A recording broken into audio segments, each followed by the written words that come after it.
folks. Keep it together. It's so hard to keep it together. We just got to keep it together. It's so important to keep it together. I know it's hard as fuck to keep it together, but keep it together. Before we get started, we got some shows coming up. Brian Redband and Tony Hinchcliffe are making their way to Toronto. Be careful up there, you fucks, because that's Canada, all right? That's not America. You got to be respectful. Don't go up there throwing your fucking waste products in the street. Be kind. Be gentle. Canadians are awesome. You're going to love Toronto. Toronto very different than Vancouver? Yeah, I think, well, they're both awesome. You know, Canada's like one of my favorite places to perform. I'm doing Winnipeg this weekend. Oh, that's awesome. It's fucking, they're so fun. They're like just like regular, like American crowds, like a really good American crowd. Jazz that up like 5%. That's like a really good Canadian crowd. They're like super enthusiastic. They're awesome. Sweet. And that place that you're going to in Toronto, they may or may not smoke marijuana while the show is going on. The Underground Cafe? And you may or may not be able to see people in the audience because you're performing in the fucking clouds. I heard there was, I think it was Esther or somebody went there and they don't smoke weed and they said that they got so stoned that they must have a panic attack while just doing comedy there. Is No that even doubt. possible? Absolutely. No doubt. 100%. There was no air left in that room. You were only breathing weed. Wow. It was insane. I'd never been so high in my life. There was nowhere else to go. I'd hit the back of the high wall. Like, oh, here we are. It's like, this is the wall. This is the 300-footer. I'm not gonna do good. This is gonna be scary for me. You're gonna be fine. Just don't get too high before you go up there. That's the thing. Just don't get too high before you go up there. Wow. Or get high like really early in the day, so you're comfortable around like 5, 6 o'clock. That's true. You better build up your tolerance. Yeah. Go over your notes. Or just do the stonest set ever where I'm just making words They're up. great though. They're great. You're doing 3 days up there? Yeah, 11th, Oh, wow. July 11th, 12th, and 13th. It's a great spot. The people that run it are super cool. All that stuff about weed, I made that up. Okay, it's not even going on down there. Don't worry about it. But it's you're gonna love it. And Tony Hinchcliffe, who you're taking with you, is fucking hilarious. Really funny dude. He's really coming up. We started that new podcast with him, the Hinchcliffe Notes, and man, we've only done 2 episodes, but I really see this becoming big. It's like you know what it's like? It's like American Idol for open micers. You're doing some weird shit with him. Yeah. Tell me exactly what you're doing. What we do is we have a show, and like whoever doesn't, the Comedy Store has this sign-up sheet where like every Sunday or Monday you sign up to try to do 3 minutes on stage, and there's tons of people that pay $20 parking. They try to just get their 3 minutes of stand-up in, and they don't get on. So we take those people the people that didn't make the stand-up, and we let them sign up on this list, and then they get to do 1 minute in front of me, Tony, and whoever the special guest for the week is, and then we pretty much either do this thing called tag it or faggot, but spelled with a PH. But we changed it to That's really rude. No, but we. It's tough for your very first time in comedy to get tagged with the PHAG. I think that's kind of a career ender. I think. Right let me there. first of all guess you named that. Right. Okay. Yeah. And second of all, you didn't run it by any of your gay friends first. No. But we changed it this week to bag it just because everyone got nervous. Yeah. So, well, it's unnecessary in this day and age. Fag is unnecessary. It's too bad because it was awesome. Right. But we got to let that go. Yeah. You know why we got to let it go? We got to let it go sort of in unity to our gay friends. Because we don't really give a fuck if someone's gay. I mean, we really don't. So, like, if you're saying, like, something homophobic just because it's cute and fun to do, if you really don't care if someone's gay, it's like you're doing yourself, like, a little bit of disservice. You're getting lumped in with something that you don't agree with. It's absolutely a poop joke. It's like a cheesy, dumb joke, you would say in high school. So we changed it to bag it. But last night, and what we do is we pretty much sit there and they do their joke, and we either help them, like that's a good joke. Right. You hear some tags for it, and we try to tag it up for them, right. or we just tell them to bag it and get the fuck out of here. And we kind of like almost do it in like a roast kind of way. But like last night, we were there, and this guy came up. He's like, and he was dressed up as Iron Man, and he just came up to us and goes, "I'm a huge Death Squad fan, and I wanted to come here and hang out with you guys." So he's now our new security guy, the guy that like gets the people off stage. This guy? Yeah, it's what a fucking outfit. Yeah. First of all, he's like part Iron Man, part Captain America. Yeah, and look, he has a microphone thing in it. I will lead Death Squad into battle against anyone who would threaten our way of life. Oh my God! And it was so ridiculous having him on board because he ended up being really funny too. So like he would like chime in on some of the comics. But That's it's hilarious. the first episode drops this week on iTunes. Okay, and go to getdeathsquad.tv and you can find the how to get tickets for the Toronto gig. Yeah. We're also brought to you by Hover. If you go to hover.com/Rogan, you will save 10% off your domain name registrations. Hover is a company, a domain name registration company that's owned by the same people that own Ting. And they sort of take the same approach. Try not to rip people off. Try to provide a very good service. Try to make it easy to use. And Hover is super easy to use. I've used it myself to register websites, and their user interface is very intuitive. It's super easy. I'm not that technical when it comes to the internet. I'm not I'm not that proficient. I fuck up a lot of things. I'm always calling Brian. It's like, what am I doing? What's wrong? Like, what's wrong with my fucking phone? What's wrong with it? I don't know that much. So if I can do it and do it easily, it's not hard to do. And they offer three free things, like free Whois domain name privacy, so that if you have some disgusting website, if you're some sick freak that likes to beat off on feet, there's nothing wrong with that, man. As long as, look, some people like it, I bet they do. Some people... Don't need to make a bet. People it's like a fact. bones through their noses, and people like all kinds of crazy shit. People like tattooing their face. People like crazy shit, okay? You can't hate. But I don't think I should have to know who owns that website. And I don't think people should have to know that you're a closet freak. So you can have Whois domain name privacy for free with Hover. It's a cool company. Go check it out, hover.com/Rogan. And save yourself some money, bitch. That's my song. Boom. Son, go to Hover. We're also brought to you by Onnit.com. And what a shock, because the fucking CEO of Onnit is here today, ladies and gentlemen. International world traveler, psychedelic explorer. Huge cock. That's what I hear. Whoa. Easy. Easy there. There's no need to... Huge is a rude word. Except when I do a boga, of course. Then it shrinks to the density of Pluto and a small diamond. But he puts T+ in his dick hole. How dare you? I don't think that would be effective. Maybe it would. Imagine if you found out that was the best way to do it. Just pack it in there like a musket. Tastes like watermelon. Can you imagine if you could get it because there's some drugs that people do take anally and they actually enjoy it. Like there's a girl named Neuro Soup, and she did a piece on YouTube where she was talking about, it's got like 1 billion hits, because she's talking about taking DMT anally.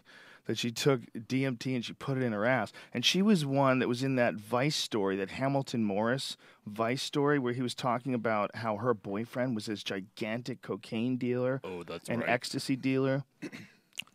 Was that your Hamilton Morris impression? Yes, that was mine. That's his real voice, man. Don't hate. But this chick had this greatly detailed video about her putting DMT in her ass. And it was this fucking super intense ride with the devil. Yeah. What happened? I one time watched somebody. It goes right into your bloodstream, apparently. Shit's talking to aliens. I was at an electronic music conference, and I do not endorse or recommend this behavior whatsoever. But I watched a girl who said she couldn't get high from ecstasy anymore. She takes one, and she puts one in her mouth and goes under her little tutu and puts one in her ass at the same time. And it was like, I hope this works. Oh my God! I hope this works. Did she at least break it up before she put it in her ass, or she crunch down with her butt and try to slowly massage it into a fine powder? Dissolving it with the natural juices. And why wouldn't you start with your vagina first? Because it's definitely easier to get juicy in there. Imagine if you just found out that your asshole is like the best thing ever for cracking walnuts. Like you're like, there's no way. My ass has no strength. There's no. But really, you put a walnut in there and it just destroys it. And you're like, wow. God. Have you ever tried to squeeze on your finger? No. I don't stick things in my ass. But a doctor did once. I had a test once, and a doctor looked up my ass with his finger. I'm like, wow, all right. I've done a colonic, and that's a little frightening. Yeah, that seems like a bad idea. Right. Okay, you're gonna stick a pump up your stomach, and you're gonna shoot water in there and clean yourself out, including all the good stuff. Like there's a whole civilization going on inside your stomach. That's true. And you're gonna blast water through your shithole, and then they're gonna examine your poop, and you're gonna discuss what your diet is. Oh, you get to watch it go through the tube. How about I just see eat salad? But it's like excavating. It's like archaeology. You see stratosphere, like layers of the earth. Dude, from different years past. You got the red layer, the brown layer, the yellow layer, like it green breaks layer, the black off. layer. just different parts that you see from not just your last meal, but You should many s- meals before. you see I don't know bullshit- how often you need to do it, but that's what I saw going through the tube. So did you feel good after you did it? The very first one I did, I've done like a 3 or so. The very first week? one, yeah, today alone. Imagine just After fucking every meal. loving it. Just It's a clean good- it. It's a good excuse. Clean it. No, the very first one I did felt like a slight religious experience. Like Slight it felt religious. amazing. Like I walked out of there like feeling light and like I was cleansed. And then the other ones were mostly just uncomfortable and I didn't really notice very much reward, leading me to believe that colonics are good like once every 5 to 10 years or so. Just to kind of, in case there's some shit hiding out Right. and some nooks and crannies, because the digestive tract has all these little spots and nooks and crannies and little areas where waste can collect and start actually really rotting and Right. becoming septic. So it's good to get that out of there every once in a while. I Did you think. see That's bullshit? my theory. On Did you that. see bullshit on it? Penn and Teller's bullshit. What'd they say? No, what'd they say? They pretty much just went to all these doctors and they got this guy on Craigslist that was broke and they gave him for like $300 to do it and let them film it. Oh my god. Oh my god. And then this poor guy, Oh. and so then they went to all the doctors, and the doctors are like, it does nothing. It's like it's supposed It to. does be on something. there. See, I don't It think cleans I don't- poo out. Yeah, I don't think you could That say happens. it does nothing. That seems definitely silly. happens. They seem to pretty be sure not that's what- paying attention. Yeah.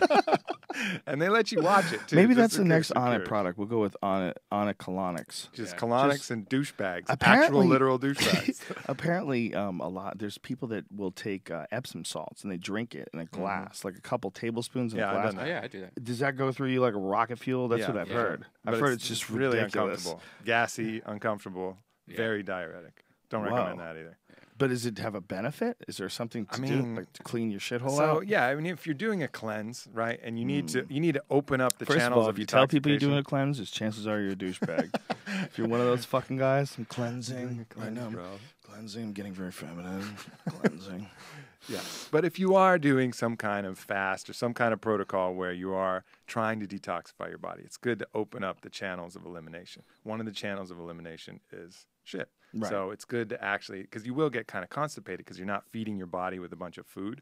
So it's good to actually push that out. But usually better than Epsom salt is going to be oxygenated magnesium. There's a couple brands like Mago 7 and that ozonated magnesium. There's a couple different types, but it'll actually help really push that through with in kind of a good, healthier Does way. Epsom salts contain magnesium? It does, right? Maybe that is the mechanism Yeah. for Epsom Yes. salt too. but Yeah, it's a because- different form. One of the benefits of the tank is that you absorb Epsom salt through your skin.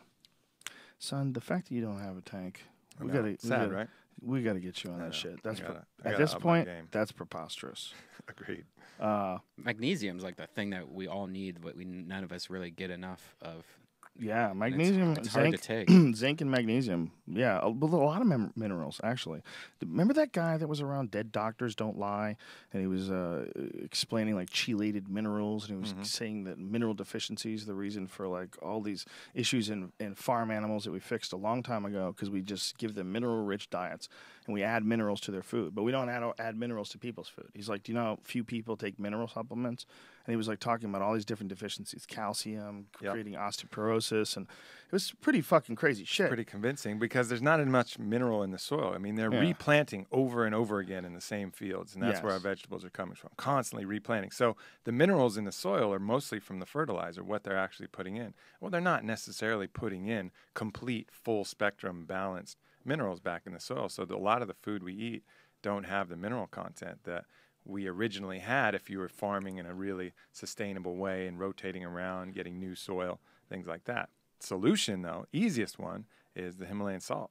84 trace minerals right there in the salt. And that's, one of the reasons why salt was so prized back in ancient times is that that's the best source for your mineral, the easiest source at least. There's And a lot of good sources. There's a really good reason for getting Himalayan salt, right? Because that's like it's salt that hasn't reached any. There's been no pollution on That's it. it. Yeah, it's like 100 million years old. So all of the pollution that's in the world now, everything that's in the air, everything that's in the water and the fish and all that shit, that wasn't around back 100 million years ago. Just pterodactyls and some ancestors roaming around on the ground. So there was nothing to pollute the salt deposits at all. No oil spills, none of that. So it's a very pristine deposit. What As do you do? far- You put like a little in your water in the morning? Yeah, I do it intermittently. I actually like it at night. And I had a pretty dramatic incident where for like a week, I started going through, I was taking very demineralized water, like highly filtered water, just because it's a water filter that I have. So then I was starting to hear my pulse in my ears when I would go to sleep, and I was having trouble sleeping. And they're like, well, it could be a mineral deficiency for your adrenal glands. And I was like, okay. They're like, Really? they're like, take a bunch of salt before you go to bed, Himalayan salt before you go to bed. I did that and made a dramatic difference. So now for me, I take more salt at night before I go to bed, and I sleep a lot better. And I don't get that.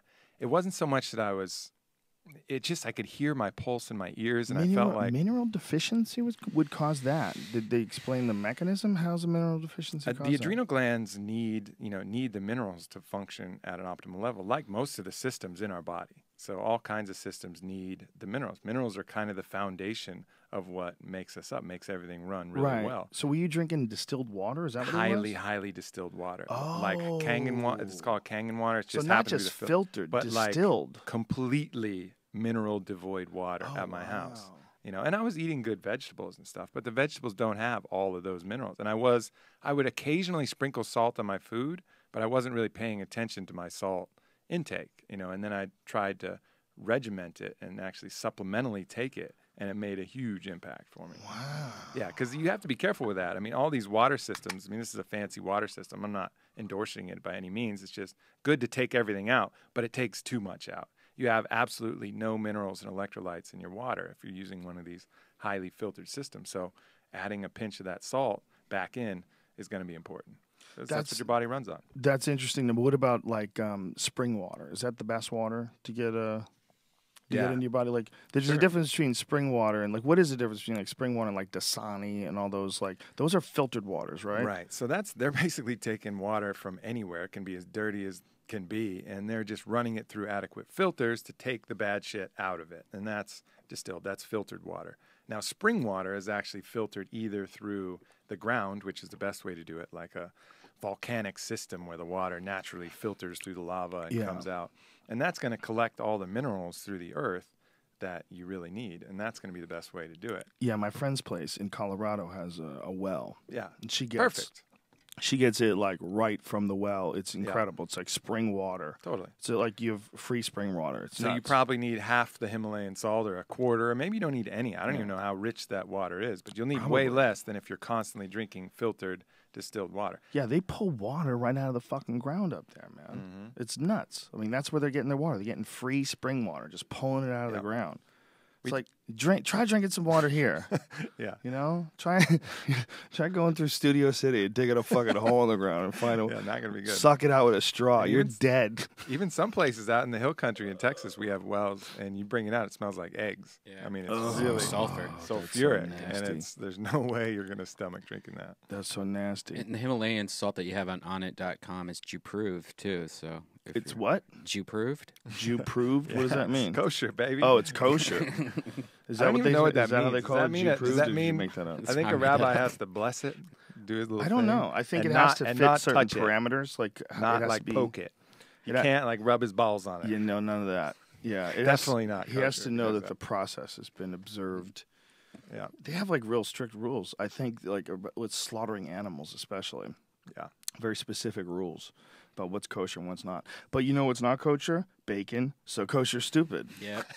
Okay, that's ridiculous. Okay, if you don't like bacon, you can go fuck yourself for real. I was thinking about that, and I kind of feel like the Jews are pretty cool with masturbation, pretty cool with sex. I feel like they had to pick something that Draw they a could hard line. outlaw and say forbidden. Yeah. And they were just like, bacon, we can live without that shit. Well, at we'll one jerk point in off all time- day, we'll fuck whoever we want, but bacon, we're going to outlaw that so people take our religion seriously. And dirty salt. You think of how much trichinosis pigs have. That's You true. know, pigs. The thing about pigs is that they're omnivores and they're oftentimes are scavengers. So they'll eat like wormy food, man, and you can get all kinds of horrible diseases if you don't cook their meat. Yeah. So I'm sure back when they did a shitty job of cooking meat and they didn't know what the fuck worms were, they would eat that stuff and get really sick and possibly even die. Bacon back then was like raw dog a girl in Africa. Yeah, I mean, It's dangerous. Pigs would just be Do wandering it at your around. own risk. Yeah. Ugh. But it's tempting, because it's delicious. Yeah, they didn't know what the fuck they were doing. And those pigs are wild too, just eating fucking cadavers and shit. And yeah, wild pigs are dirty freaks. Getting rid of evidence. Yeah, like that movie Snatch, right? We Right. talked about that. This is not even a commercial anymore. No. But Himalayan that's how it salt goes. on it. Himalayan salt. Yeah, go get some. If you haven't been to the fitness section on it, we got pretty much anything you need for a serious, rigorous strength and conditioning program. We provide it all. When you talk about stuff for functional strength, weight vests, battle ropes, kettlebells, steel maces, and steel clubs, both of them, they're excellent for developing like all full body movement and the kind of strength that you could really translate into any athletic endeavor. Or murder. Well, if you're, I guess if you had Be a to. really slow shot. The steel mace in the club. Unless you're really strong. We also have jump ropes now, pull-up bar, wall, medicine full home balls, gym system, full man. home gym, and and really like functional stuff. Yeah, real and stuff. 2 of the best DVDs. We eventually will make our own DVD. We promise you this. But for now, the Extreme Kettlebell Cardio DVD 1 and 2 by the fabulous Keith Weber. It's tough to keep those fucking things in office, right? We actually took over production, so we got us covered. You can hammer us with those things now. We're not waiting for old Keith in April from that's Canada good. to send them to us. You across the finally border. worked it out, right? Yeah, we worked it out. We figured it It out. was impossible to get those DVDs. No, it was. It was Well- international incident every time we had to try and get them. I hope you're happy, Keith. Keith is happy. I hope he's happy. Keith is happy. Hey, he deserves it. He does. Killed it. That is a badass workout. Both of them. They're ruthless. So if you've never done any kettlebells before, really I urge you to start slow. Start slow, and if you can, hire a trainer, to someone who's kettlebell certified, to just go over the movements with you. You can work out at home. You can totally I do kettlebell workouts at home all the time. But the first couple times you're doing it, it would be really smart if you're paid very close attention to technique and very close attention to your form, and make sure you don't hurt yourself. We don't want you hurting yourself, Totally. fellas. We have a and bunch of gals. videos up from the IKFF, which is one of our really cool new partners. They're one of the biggest sanctioning bodies for kettlebell sport here in the U.S., and 2 of their top athletes are on the side as well, giving some instructional tips. And some where's workouts. that? They're If you savages. try to find that on You can the go to our website. YouTube It's out of page, stock. or you can go to, you should be able to navigate to it from the kettlebells themselves, not the DVD. But if you go to the YouTube page, you can definitely check that out. And Ken Blackburn, Mitch Blackburn, father and son. Mitch is like 165 pounds and set the American record for the clean and press. Double clean and press was 72 pounds on each How many kettlebell. times did he do it? He did it like 65 times in 10 minutes Christ. without putting them down. Oh Doubles my on that. And God, he's like that's 165 insane. pounds, 19-year-old kid. You can see him on the honor roll, actually, if you look up That is Mitch Blackburn. fucking. That's some. But it just shows you ridiculous what strength. you can do. Yeah, it is. I mean, and his form. These guys, their form is impeccable. Yeah, but you have to. They're not wasting any energy Yeah. at all. It was cool to watch them. Cool to learn from them. You know what's really fascinating about a lot of these guys is they don't look like, they're not like bodybuilder looking guys. It's like they have this incredible strength for the amount of mass that they carry around. Like Yeah. you were saying, this guy's 160 pounds. Yeah, 165 pounds. Jesus Christ, I know. that's a tiny that- little fella. There's the guy right The there. fact that a guy that weighs 160 fucking pounds can throw 2 72-pound kettlebells around like that, he was ripping the 90s up and snatching the 90s. That's Like, insane. yeah, whatever. that's insane. It's all good. What do you want me to do? Okay. Oh. Oh, you got some chalk here. I just People put it on who my hands. don't know, like for the average folk, like you would struggle with a 35-pounder. Trust me, it's hard. The first time you do it, it's real awkward. But what it develops, I am a fucking huge proponent of kettlebells. What it gives me is like real functional strength, like functional strength that just directly translates to jiu-jitsu. I noticed a big difference in my rolling when I got really heavy with kettlebells. Yep. Because it transferred my workouts from, today I'm going to bench, tomorrow we're going to do squats. You know, that gets you stronger. But there was something different about doing it all together. When you were doing like alternating cleans and clean press squats and these crazy full body exercises, like you didn't just get stronger, you also got more fit. Yep. You also got like more endurance. You also got like translatable, explosive energy. Some of those other main lifts like bench and squat, they're really good for getting you bigger in particular. Yeah. You know, and stronger in certain finite ways. But if you're talking about general functional strength, the kettlebells, the clubs, the battle ropes, the Yeah. maces. That's really going to get the job done. And Functional strength. and it gives you a balanced strength. And look, if you want to get crazy, I mean, like a lot of people, like there's dudes that can squat 225 pounds easy. Like I've met a lot of guys who can do that. But how many guys could do that with two 120-pound kettlebells? Right. You mean tell me you really can do that? You can clean and squat 220-pound kettlebells? You probably can't. You know, you're going to wobble all over the place. You're dealing with this weird thing that you have to kind of control and balance with. You got to learn how to hold on to them correctly. You got to build this weird kind of functional strength where you're swinging these fucking cannonballs around and catching them on your forearm without snapping your arm. Yep. It's manly shit, folks. Go to onnit.com, ONNIT. Use the code name Rogan, and you will save 10% off any and all supplements. Did someone fart? Seriously. I didn't. Any natural dick pills coming soon? You know, that was back Hey, Dad. back in my old business. You know, the dick pills. We had those rock hard weekends, but we found out that the whole game in a lot of those pills is you just sneak a little Viagra in it, and then you get popped, and then you sneak a little Cialis in it, and then you get popped, and then your third version is just pretty garbage. Right. I mean, once you get used to the paradigm of what those drugs can do, just forget it. I mean, you can take all the herbs you want, and it's not going to really move the needle, so to speak.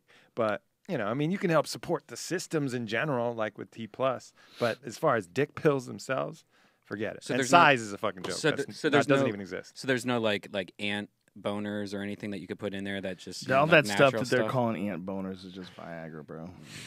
Yeah. Ant pills. A lot of the ones in the gas station actually work because they're putting Right. like Chinese Viagra in there. Yeah, they're So it's great. like you'd think they're a real piece of shit, but you look at some terrible label on the gas station, it's like, I don't know, phaser, laser, hard 5, and you're like, what the hell is that? But if you take it, it's like a little bit of Chinese Viagra It's and great. some It's tripulus. just or so something. ridiculous. He's so ridiculous. Like, why wouldn't you take the real Just take- pharmaceutical yeah, drug just- where you know what it is? He's like, let's just hope this one works. because some are Let's more just powerful hope than others. This so isn't anthrax. So you like lose all responsibility for what happens. Yeah. Based on the luck of the draw. It's kind of luck of the draw, but I've found a couple of them that like you really take, and it's the most ridiculous it's boners ever. Viagra. Yeah, Oh, that's hilarious. but it lasts 7 days. Well, Or then it's the Cialis one. Hey, listen, don't Double die. size. Please don't die. Yeah. Onnit.com, ONNIT. Use the code name Rogan. Save yourself 10% off any and all supplements. Brian, cue the music. The Joe Rogan Experience. Train by day, Joe Rogan podcast by night. Stupid. That one's not good. But hey, you never know until you try. Yeah. You know, can't like the hate a dick guy pills. for trying. Yeah. Exactly.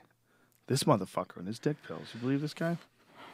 I took 2 different brands last week Why not go two to a sentences. doctor and tell him your dick is broke? because it's not He will broken. give you amazing drugs. Oh, I'm not saying that it's broken. Yeah, but I'm don't they saying have a tell te- the doctor it's broken. Did they have a test though? Like, does he rub it and go yeah. like, "You're lying"? He sucks your cock for 5 minutes, and if you can think of dead puppies for 5 minutes, then he'll give you the pills. Yeah, they can't say no, can they? There's no way for them to Of test course they can't say No, no. they don't want to say stimulate no. your prostate with a large Electrode. 3-finger death grip, and then if you get hard, that. they don't give you the pill. Whatever. I'm there. They can't, obviously. I Right. mean, they're going to take your word for it. Why would you say that you can't get hard if you could get hard? Well, you wouldn't lie about that, would you? They don't. Nobody breaks their dick with that stuff, do they? Can you possibly like break it so that you can't get a boner without it? You know how like some dudes they get No. addicted to those sinus sprays. Mm-hmm. You know, if you pump Well, sinus the, spray, the biggest fun is- problem is the psychological addiction. You know, like back when we were selling the rock hard that worked back at Fleshlight because it had Viagra or Cialis in it or whatever it had in it. I don't know. But back when it worked, there was people who would take it and they'd get, they start off with a girl, right? And they'd be hooking up with a girl and they'd be like, oh my God, you're a god among men. And then they'd get that in their head. And then if they didn't have it, they would start to panic and then their brain would start to take action. As soon as the brain gets activated in the sexual act, isn't it you're crazy? screwed. Isn't it crazy how different you can get excited for one girl over another?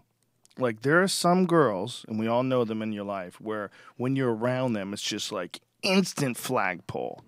And then there's other girls where it's just for whatever reason, Yeah. they can look just as pretty, they can be just as nice, they can be just as attractive, but there's some freak connection you have with I think certain it's the people. smell. I think it's the Pheromones. juice. Really? Do you think so?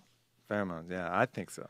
I Same think, thing, really. What you're saying is kind of true. Like the juice. Yeah, Their the jus. essence. Les jus of zem. Les jus. Au jus. Yeah, they Is do. that how you they've say it? done- What is they've that done French some- dip? They say au jus. Au Is that what jus. it's called? Au jus. Au jus. I never knew how to say that. They've I done would some point to that at the experiments. restaurant. I know it on the other way, where they've had like guys sleep in the same shirt for a few weeks or whatever, and then they have girls smell the shirts, and they'll be very attracted to one shirt and completely repulsed by another shirt just by smelling the actual pheromones in it. Well, I would lose that one for sure. I fucking stink, man. I'm going down. I eat too much meat. It's all coming out my pores and shit. I don't know. I've smelled some of my clothes. Savage girls. would My be into that. the worst is jujitsu because you take you sweat so much, and then you take your shit off and you throw it in your gym bag, and then Yeah. you throw your gym bag in a trunk where it cooks. Yeah. Because it's 110 degrees in LA, so you're driving around with your gym bag cooking in the trunk, and then you pop that bitch open and unzip it, and it's just like ammonia and funk and that's where there's a lot of skin diseases that people get from that stuff because they don't wash those things enough. And you're rolling true. around in microbes and bacteria and shit. And the worst part is not when it's fresh. Like fresh sweat is not that Right. bad. Same as Exactly. fresh urine. You can drink your own fresh urine all the time. but Believe me, I know. But if you leave a cup of that urine out for a day or so, don't fucking drink that. That's poison. I would agree because with you. it's like a breeding ground for further bacteria. Same with your gym clothes. I would agree that is sound advice. Yeah. Don't Speaking drink of old drinking piss. urine, I think I'm gonna. That should be a meme. That's the next meme. drink old But piss. you, Uncle Aubrey says, don't drink old piss.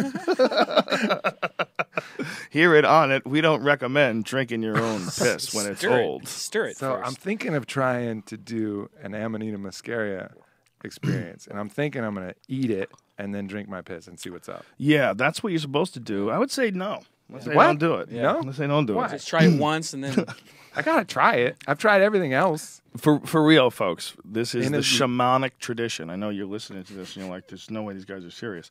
No, the true shamanic tradition is, it was explained to me by this guy, Jack Harrer, and he said that the idea is that you eat the drug, the plant, the mushroom, Amanita muscaria, which yeah. has a very different, it's not psilocybin, it's some other type of, What you're shooting for is Hallucinogenic. muscimol.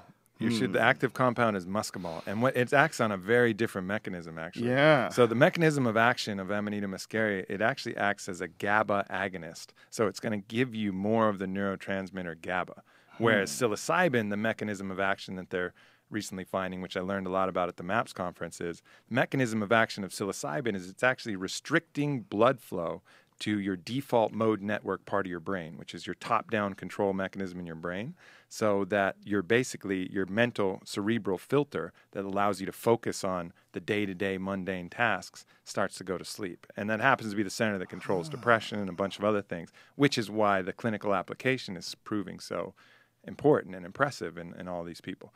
But that's a totally different mechanism of action than the Amanita muscaria, which is basically flooding your brain with more GABA, from what I understand. But the muscimol is a tricky beast, and it doesn't necessarily come out through your gut. However, once it gets processed through your kidneys and you piss it, it can be passed up to 5 times, they say, through different people. So, like, I could piss, and then you could drink it. You could piss, give it to Brian. He could drink it, and then Brian could give it to 2 other people, and everybody would be high as fuck. mommy and daddy. wow. That's what they say.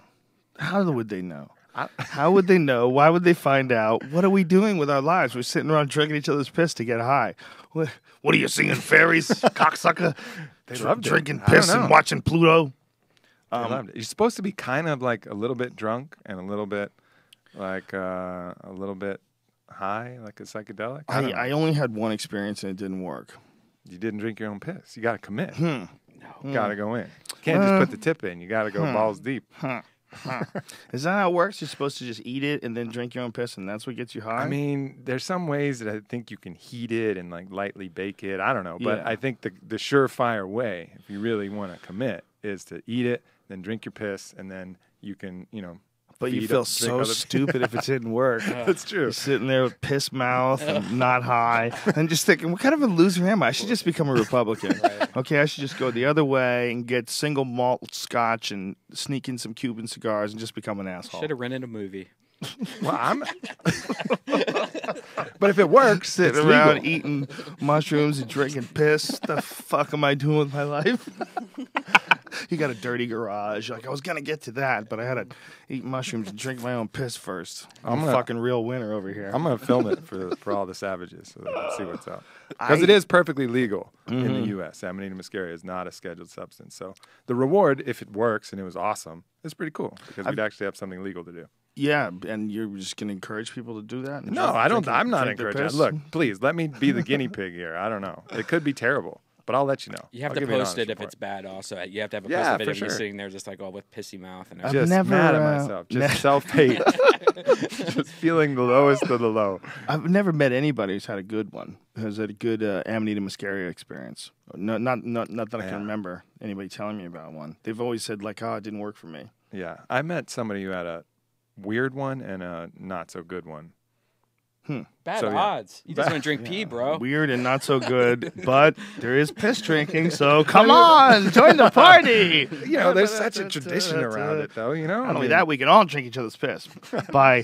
Come on Yeah, over here. look. Aubrey's got it all figured out. you just got to get Yeah, it fresh. see, 'cause one as I guy said pisses before- into you, and then you piss into him. No. See, that's not how it's done. I forgot to bring cups. We all That's have to not pee how in it each other's works. I mouth. just piss in your mouth, and is that what we're doing here? straight from the spout. What kind of party we doing here? The freshest way to You get it. piss in his ass, I'll piss in your mouth. We're gonna work this out. We're gonna get high as fuck. Hit the human dickipede. A human dickipede. That is exactly what it would be. He's trying to trick us. And when you stumble upon this fucking party, you open up the tent door. What the fuck? There's piss all over the place. Bunch of guys with their cocks in their hands. We're just trying to get enlightenment. But imagine if it does work and you get someone really high and they love it, then you could trick them constantly. Be like, yo, I just took some. Here's my piss. You just get them to drink it. Oh, Like, God. you're like, I don't Nothing feel it but yet. vitamins. There's too much cum in this I piss. don't feel it yet. Here, let me piss some more. Why, that tastes like total primate care. Maybe some T+. Did you pack it like a musket? Did you pack the musket cock? Why is Dr. Laser wearing lipstick? We need to call Dr. Laser and ask him how many of those books behind him he's read, because it's driving us crazy. Yeah. I picture Dr. Laser, he's got those old school books that nobody does. really reads. Yeah. Come on, But he's doctor. old. He's read them. I don't know. I don't Man, know. that man's a That's the gangster. best way to He answer. has- he That's the has best a- way to finish that. Say, I don't know. I don't know. But he does have the brain surgery kit from Napoleon's field doctor, which is pretty cool. Holy That's shit. in his office. Yeah. They had a brain surgery Yeah, kit it's back just like then. big saw. Like it looks more like woodworking equipment, but like really finely crafted made woodworking equipment. Christ. Things that like crack things, things that saw things. Oh my god. It's pretty intense. And he actually uses it. Basically, he has his patients walk by it, and if they get queasy and they can't handle it, he's like, "Nah, you're not the person for me." Because he's a tinkerer. I mean, he's gonna go in there and actually cut your head and do some work. That's what his specialty is. Jesus fucking He's done like Christ. 3,000 open skull surgeries or something like that. Oh my god. Yeah, he's an OG. He's cool. Holy shit. Could you imagine working on 3,000 brains? Yeah. What an incredible power that must be to those guys. Like that they can fix someone's brain. You know, Mechanically. cut out your cancer and fix your brain, and then send you back to live a healthy life. Yep. And he did it. I met one of the guys that he did that for. This guy is one of his patients, and it's pretty remarkable. Went through there, did the brain surgery, and that's actually how I met Dr. Lazar. He did the brain surgery, then he took a bunch of the ingredients we have in Alpha Brain 2, and he recovered like way fast. This is, of course, just one story, but he recovered super fast, and that turned Dr. Lazar on to the potential for these herbs to work in conjunction with what he was doing on the brain. So that's how we kind of got hooked up. That's interesting. Did he ever talk to Romanowski? No, he hasn't. But we talked about that a little bit. I think it's actually in the long interview that we have up there. But yeah, the brain damage issue is pretty serious. I don't think he's ever been hooked up with Bill though. Yeah, well, Romanowski, that's why he created that Neuro One. That was the first nootropic that I'd heard of. We were on No Name and No Name and Alice, or Alice and No Name. Sarah, no name. Sarah and No Name, rather, on Alice Radio. Yeah. Anyway. And No Name, I forget his real name. I just always called him No Name. How weird is that? I just talked to Cool him the other guy. day. Anyway, he was training with Bill Romanowski, and Bill Romanowski got him to start eating healthy and started giving him this Neural One shit. Well, there's this. It was like it's a nootropic, but it's also got like a little bit of caffeine in it. Mm-hmm. Pretty interesting stuff. Yep. And he developed it because of concussions. Yep, makes sense. You Yeah. got to feed back the brain when it's been deprived from getting swollen and pushed up against your skull. Not a good program. I was at a neurological research center today, and one of the things that these people were telling me while they were there, I was there for this silly TV show, but there's people that take their kids there. Like if the kids are involved in football and they have football injuries, and they're talking about it like these kids are like 15, 16 years old and they just have these massive concussions. And the fathers are like, well, when can you get back in there? And the mother is like, is he going to be okay? Right. The mothers are concerned that their kid is getting really badly hurt, and the fathers they want him to get back in there. It's weird. Yeah. She was describing it to me, like these situations that she's dealing with these fathers and these kids, and she's like, it's really creepy because these kids don't know any better, and they're just running. They're like, their dads like want them to get back in there. Like, kid, they get concussed. Like, do you understand what that is? Do you understand what getting shut off is? Running at each other, colliding heads. Do you know? Whoa. Man, the brain, there's so much more we still have to learn about it. Did you happen to see that thing on 60 Minutes where there are people who are now able to control prosthetic limbs with their thoughts alone? Did you see that? No. So basically they hook up these arms. Now the first version prototype was they hook the arms up and they actually hardwire it somehow into the nerves, but it's still their thoughts that can allow them, like they can shake hands with people just from like their brain telling this completely prosthetic arm to shake hands, or like grab a ball. They can tell if a ball is hard or tell if a ball is soft just from feedback. It's bilateral. So it's not only they're squeezing, but their fingers can give signals to their brain and let them know if what they're squeezing is hard or soft. Wow. So it goes both ways. And then they figured out how to hook it up wirelessly so that they can actually control arms that are not even on them. And they can make those arms move just with their thoughts. So this was on 60 Minutes like a week ago. I was fucking blown away. So like an Avatar type thing. Totally. Well, Oh my not God. that's, but the first steps, like the big baby Yeah. steps towards that. Wi-Fi. Doing it with Wi-Fi. Yeah. I mean, I What don't. is that? What is that? Do you remember that? That's the old experiments where they pretty much did shit like Let me see. Oh, those Russian. Oh, don't show me this. The dog head one. That shit ain't cool. gross. I don't even know if that's real. Is that real? Yeah, that's real. Oh, I don't Ru- want it's to believe Russians. that's real. Yeah, it was a cool segment on 60 Minutes. That's literally like probably 2 weeks ago. Wow, that's fucking freaky. Pretty. The crazy part to me was the fact that it was giving them signals back from their fingers to their brain. That was what really blew my. I mean, I guess the whole thing did. You know, just the fact that you think of this brain and thoughts as this kind of nebulous thing, but it is a signal. There is some kind of electrical signal that they can get program a machine to receive and respond based upon a thought, a willful action to do something. It can pick that up. I don't know how the hell that happens. And imagine if they can do that now. Imagine what 1,000 years from now is going to be. Yeah. We probably will be able to just lie in bed and send our robot out to do everything we need to do. Drive the car, and we look through its eyes. As it drives the car, we look through its eyes as it goes to the supermarket, picks up groceries. And we're just sitting at home beating off, pretending we're this person. And the robot wanders through the fucking town, does all your tasks, come back home, and you never leave the house. Yeah. But imagine, and then the application for sports, there's been a couple movies like that, but you could go full, let's say you created this kind of android creature that you could control with your mind. You could go full gladiator style with net and trident, sword, and just have the most brutal, obviously it would be expensive because machines are expensive, whatever, but it'd be That would be sweet. like It'd be Playing crazy. bumper cars with a Ferrari. Yeah, that's true. Right? That's true. You wouldn't want to just take That's your true. fucking But your it would be awesome pretty sweet. robot body and torture Fight it. people with it. But- Yeah, no, don't do that. But I bet you know what they would do? You know how like people play The Sims? Yeah.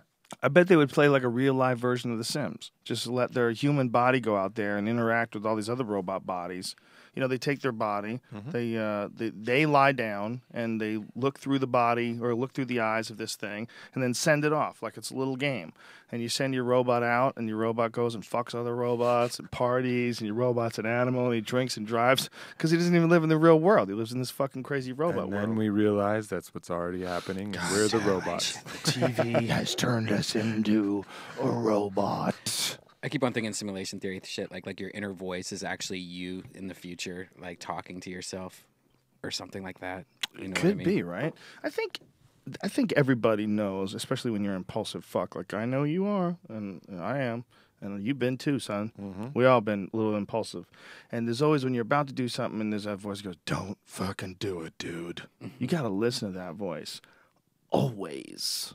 That voice is always right. You know, there's like a weird rush on the other side, too, that tells you not to do it. Like, it's going to feel good. You know, like when you're about to, like, if you're about to yell at somebody and you know you shouldn't. Right. You know, there's pretty much no reason ever to yell at somebody. You're right. But when you get this kind of like energy that comes up and it feels like it's going to be good to release it. Yep. What the fuck is that? That's you protecting yourself, most But likely. why does it feel good, though? It feels good because sometimes people need to be shown that they're cunts.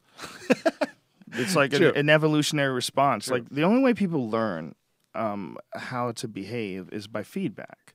The way they learn how to be harmonious with their fellow brothers and sisters of the world is by feedback. And when you're not good at it and you get bad feedback all the time and you don't adjust, that's like a sign of mental illness or stupidity or a lack of education or lack of someone explaining or your own personal critical thinking involving the way the world works. But for most people, as you get older, you get way better at communicating because you've gone through this feedback loop several times and you sort of stabilize it and you know what people like and what they don't like and you know how to get things off on the right foot and how not to. And it's like sort of easier to navigate.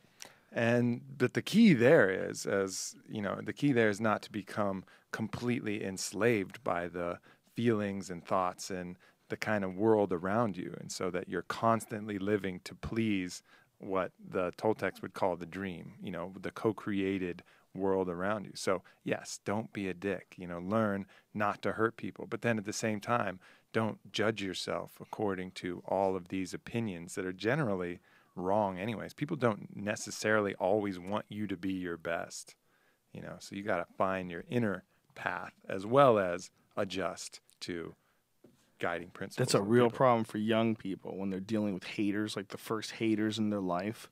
Like it could be someone who's at work with you or someone you go to school with or whatever. But it might be like the first time in your life where someone like actively hates on you, and that shit can affect you. And I always say that it's like snake venom, and that like having a little bit of hater is like good because you know how to deal with it. And then when you get a full blast of it, you're like, bitch, I'm immune to that stupid shit. Right. Like you've been bitten a few times. You understand it. Because people who have never been hated on before, like you see them get hated on, they're like, oh my goodness. Just that wave of negativity that can erupt at any time on the internet. Absolutely. I felt that. I felt that the first time. Obviously in sports or whatever, you get these mild detractors, but you can always kind of see them. But then as soon as I stepped into the public eye, a lot of support, a lot of love, amazing people I've met, and then a contingency of people who hate me, just despise me. And I was looking at them like, why? Why do you hate me? What is the reason? Like I couldn't properly deal with it, I think. So I had to talk to as many people I could and just kind of sort it out. So there's some people that are just going to be negative no matter what. But there's also, it's a fucked up thing, but there's a truth in that it's good to get your ass kicked. Yeah. And it's good to get your ass kicked by the internet too. It's good, It doesn't seem like it's good when it's happening. And it might be completely off base. But if it's right even a little bit, they're doing you a service. Because they're pointing out holes in your game. Tighten up your game. They're pointing out holes in your game. And it might be fair, but it might not be fair too. You got to deal with that too. But that's part of the game. Yeah. That's part of you. And eventually, so hopefully, we all hope for some form of personal sovereignty where no matter what anybody says about you or how anybody describes you, it's a better way of putting it, you know who you are and you're all right. And like all they're doing is exposing this need to detract from another person, Right. this need to diminish another person, which is a massive weakness It is. And, you know, along that we've with, all been guilty of. for sure. And along with that, it's also learning to take the praise not too seriously either. Yes. You know, you can't get your Don't get tires too lost. pumped up and Yeah. really buy into that whole thing. And, you know, that'll lead you down a stray, weird path of ego and feeding off that Yeah. kind of energy. That's no good either. Either detractors or too much praise. Just appreciate it for what it is, but really judge yourself by your own criteria. You know, only you know, really, if you did your best, if you put out the maximum effort to try and achieve the result, and only you should be able to judge yourself. Yeah, well, if you're really objective, especially, and that's what we should all strive for, right? Like real objectivity. If you could really just fucking really look at what you're doing right or wrong, and what you're enjoying about your life, what you're not, you how to get that bitch back on track. Sometimes it's harder to see yourself than it is to see other people, which is why a lot of the most fucked up people with the most fucked up lives always want to give you advice. Yeah. Like, who wants to give you more advice than someone whose life is a mess? You know what you got to do, man? You got to get together with your girl, and you got to work this out, okay? I know you don't want to work this out, but you got to work this. And you're like, are you really giving advice on relationships, you crazy fuckhead? They say that most of the people who get degrees in psychology are the ones who are trying to work out their own problems the most vehemently. I mean, I don't know. That's just hearsay, but that's would kind imagine of that the to be old true. maxim. Yeah. Yeah, I would think psychologists would do the weirdest shit when they beat off. You know, I mean, think what is a sexual like one of those people that's like a sexual counselor? What do they beat off to? You know, do they They beat got to off be constantly analyzing. It can't be that much fun. I don't. Yeah, right. Like, how do they really totally cut loose? Yeah. You're constantly thinking about whether or not what you did is good. But objectivity is a real challenge, and I think one of the tools that both me and you have found have been different ways to break through that kind of mental patterning that gets you in trouble. So the tank is a great way to do it. And then there's different meditation techniques that are great ways. But sometimes for us really thick-skulled monkeys like myself and you and some other people, when we just need something heavier to do it. And I think that's when, you know, I've gone to Peru and done the ayahuasca, or you can go hopefully somewhere safe and do a heavy psilocybin trip, or find some, you know, way to actually get that part of your mind to really be objective, to kind of cut out all the bullshit and look at yourself with a true reflection. Yeah, and I feel like there's certain doors that get open when you have those experiences. And when those doors get open, it's like the whole world just takes a turn to the left. Like, it's just not the same world anymore. Yeah. It's just not. And that's scary for a lot of people, man. And is it makes terrifying. sense. But you got to really look at it objectively. And one of the things you got to look at is, do you really like the world the way it is? Are you really scared of taking a left turn into Crazyville? Crazyville might not be that bad. Trust me. The regular world is crazy enough. Take a little trip down the Leprechaun Lane and have a chat with the pixies in the other dimensions. It's not a bad idea. You got to know what the fuck is going on with your brain, though. That's the problem. I would never tell anybody to do mushrooms or acid, even though I have.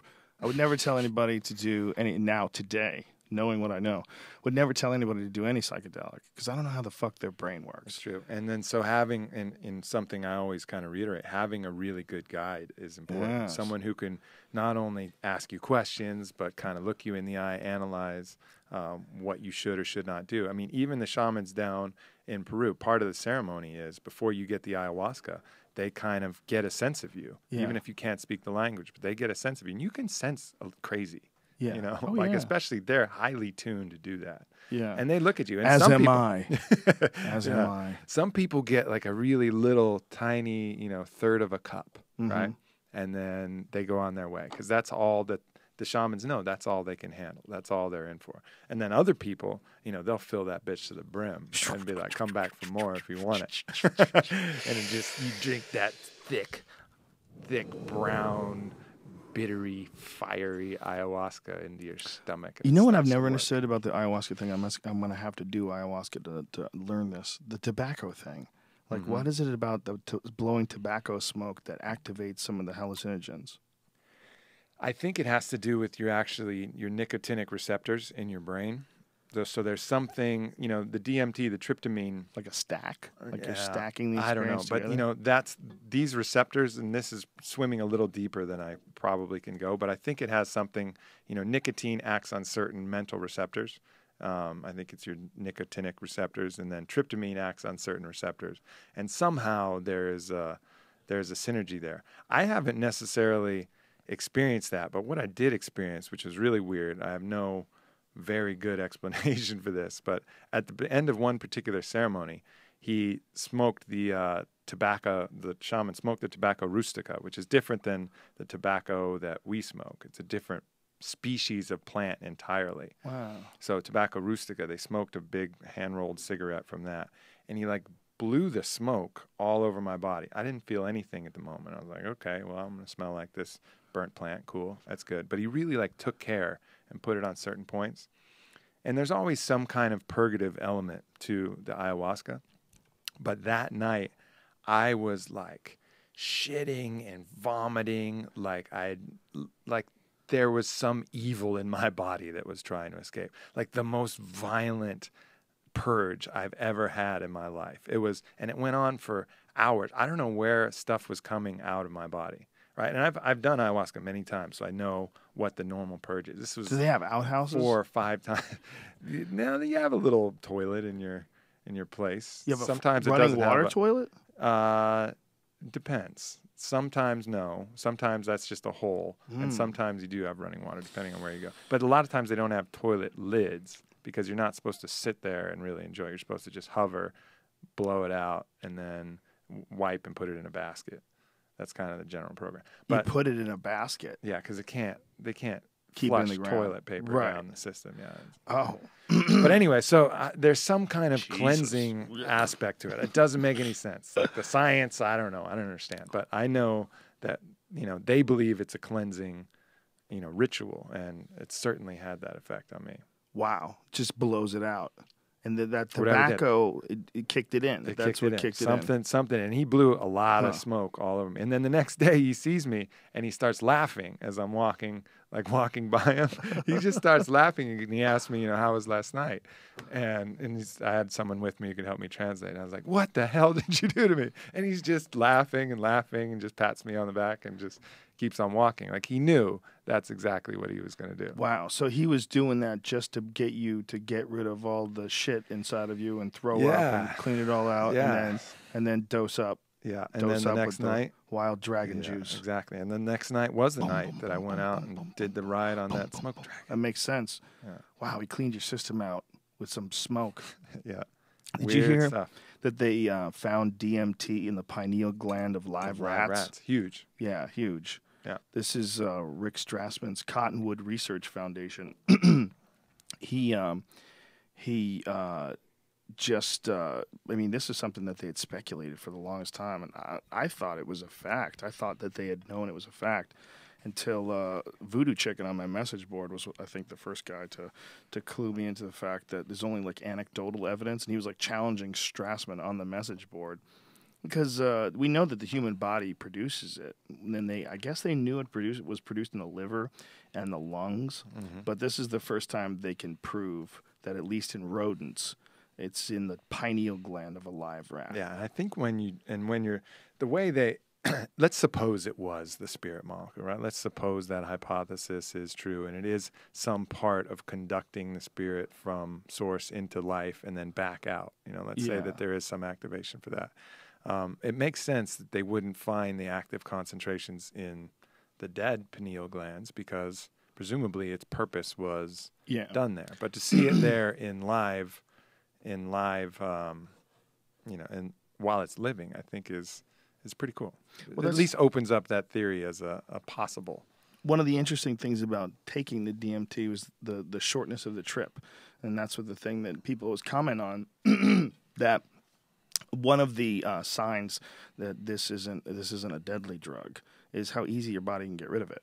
Yep. Your body can get rid of it and bring you back to baseline in 15 minutes. Like you're on this voyage to another dimension, and then 15 minutes later, your body's like, okay, nothing to see here. We're just going to clean this up, folks. What'd you cook? And Spaghetti? Just come in there with a broom and sweep up all the memories of what you just did.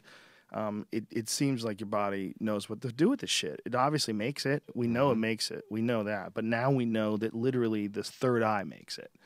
And that's fucking crazy because that's literally I hate when I say literally because I shouldn't have said it that many times. That was my version of it's literally I should have said Anyway, they've proven that, at least in rodents, this sacred of all sacred glands, this gland that the Egyptians thought was the seat of the soul, this gland that Eastern mysticism had forever connected with an eye of enlightenment, that gland produces the most potent psychedelic drug known to man. That's fucking bananas. Pretty wild. It's nuts. It's so many cross cultures too that, you know, have some kind of belief in that center of your, you know, in that center of your forehead where your pineal gland is. It's pretty unique. And, you know, the shamans down there, interesting thing, you know, and I was reading Daniele Bolelli's book about creating your own religion and the distinctions between religion and, you know, what we all both feel is like true spirituality. And some of it is, you know, it's not people telling you that, it's, you know, feeling it. It's feeling that kind of activation or feeling what that feels like. And there's been times when I've been taking ayahuasca where my most intense experiences come with a really intense buzzing energy that feels like not only that part of my head, but starting there, the energy feels like it peels off my whole scalp, starting in my third eye, middle of my forehead region, all the way to the back of my head, what they would call the crown chakra. And I don't know too much about chakras, but I know that that's what I felt. From right here to the back of my head, it was like somebody peeled it off and it had an electric field, an electric current over it. And when you get that feeling, you know you're in for some fucking cool shit. That's when the cool shit happens. Like that is the precursor to the craziest experiences of your spiritual life. Yeah. Yeah, it's a language that you can only speak with people who've had some form of experience, something, because there's a lot of people out there, and there's nothing wrong with that. Nothing wrong with going through. I don't think there's anything wrong with going through your whole life, as long as you're enjoying it. Why have a psychedelic experience if you don't want to? If you don't feel compelled, I feel like if you feel compelled, give it a shot. But when you're having these conversations and you're talking about your chakra blowing open and porting yourself to dimensions and just crazy flotillas of serpents flying above your head, I hear you.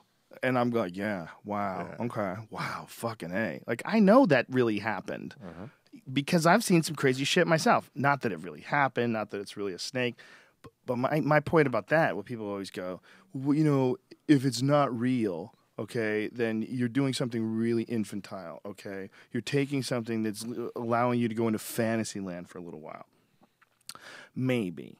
Or, listen, what if I could prove that it takes you to another dimension, and in that other dimension you will see things that you could not possibly have imagined, and you will experience novelty and honesty and wisdom in love in the purest forms possible, like they're joy. Like they're waves hitting you while you're standing on the beach.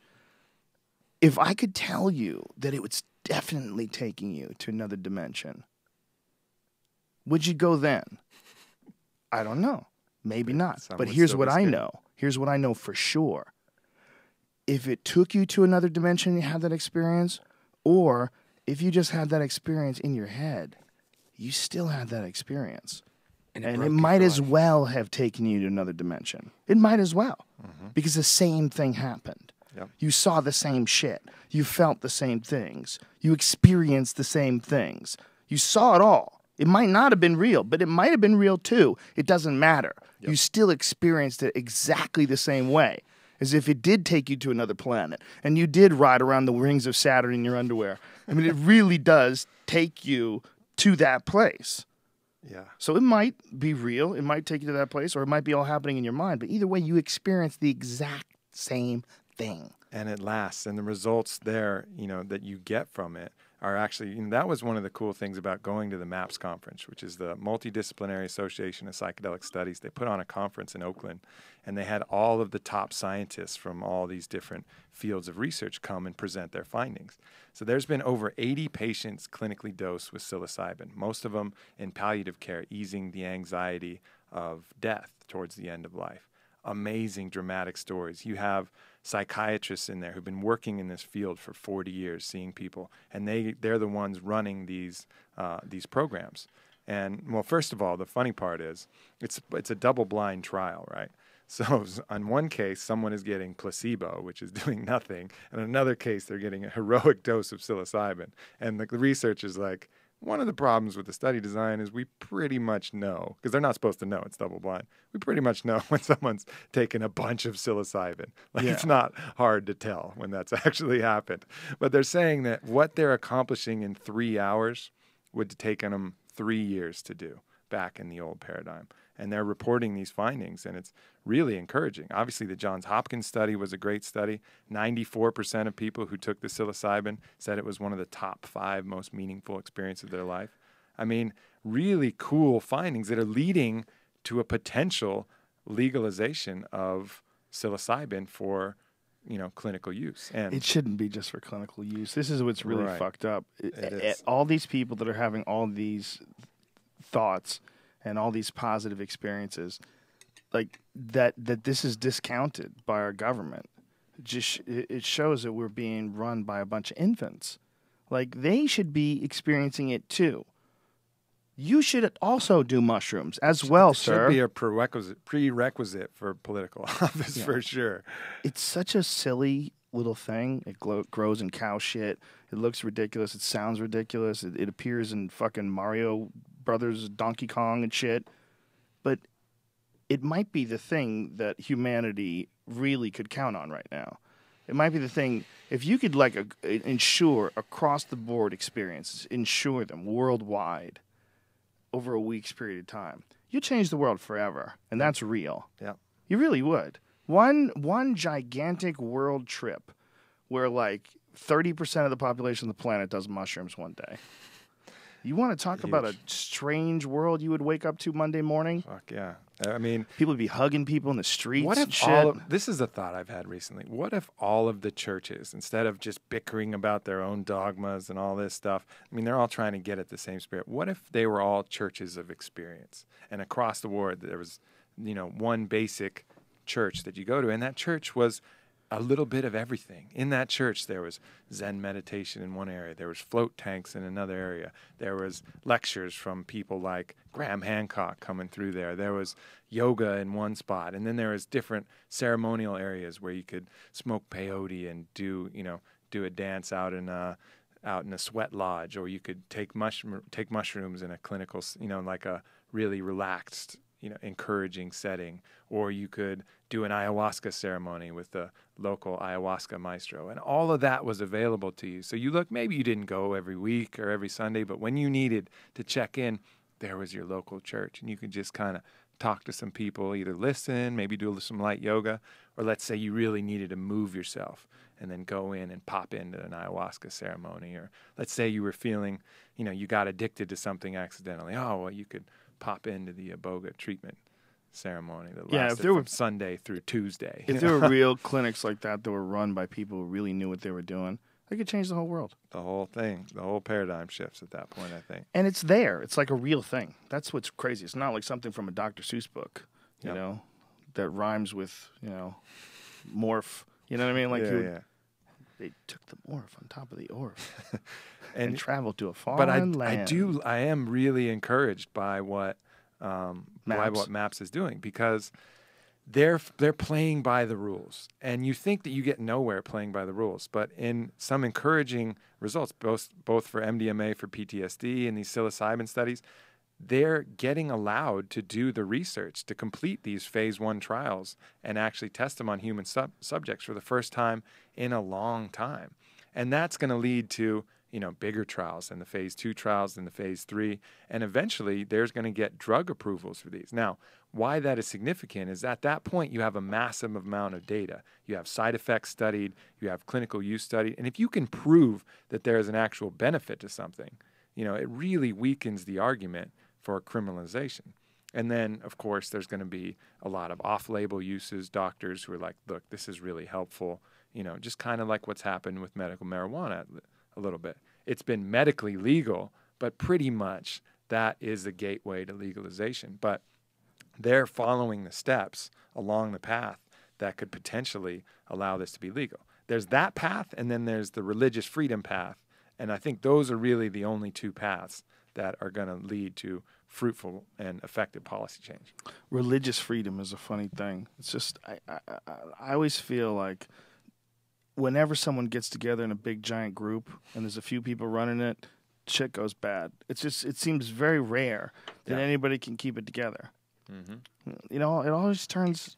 I've been reading, or been listening rather, to Dan Carlin's Hardcore History about Martin Luther and the rise of the Anabaptists in Munster, Germany. Whenever some new dude comes along and tries to change things, and we're going to do it the right way, this is how God wanted it, it always goes bad. It always goes bad. Somebody gets in trouble, and then they start just... Because they realize they can fuck all the teenage girls in their congregation. And suddenly God tells them that that's what they need to do. When this guy died, he had 16 wives. Exactly. It's amazing. It's always the same thing. And they just chopped him apart with swords and shit. Yeah. They eventually got a hold of him. You know what the other thing I've been kind of thinking about is, you know, you assume that, like some of these ayahuasca shamans, iboga shamans, different people, you would assume that by doing those psychedelic drugs, they would have straightened themselves out. They would have straightened their morality out, and they'd be all good people. But that's certainly not the case.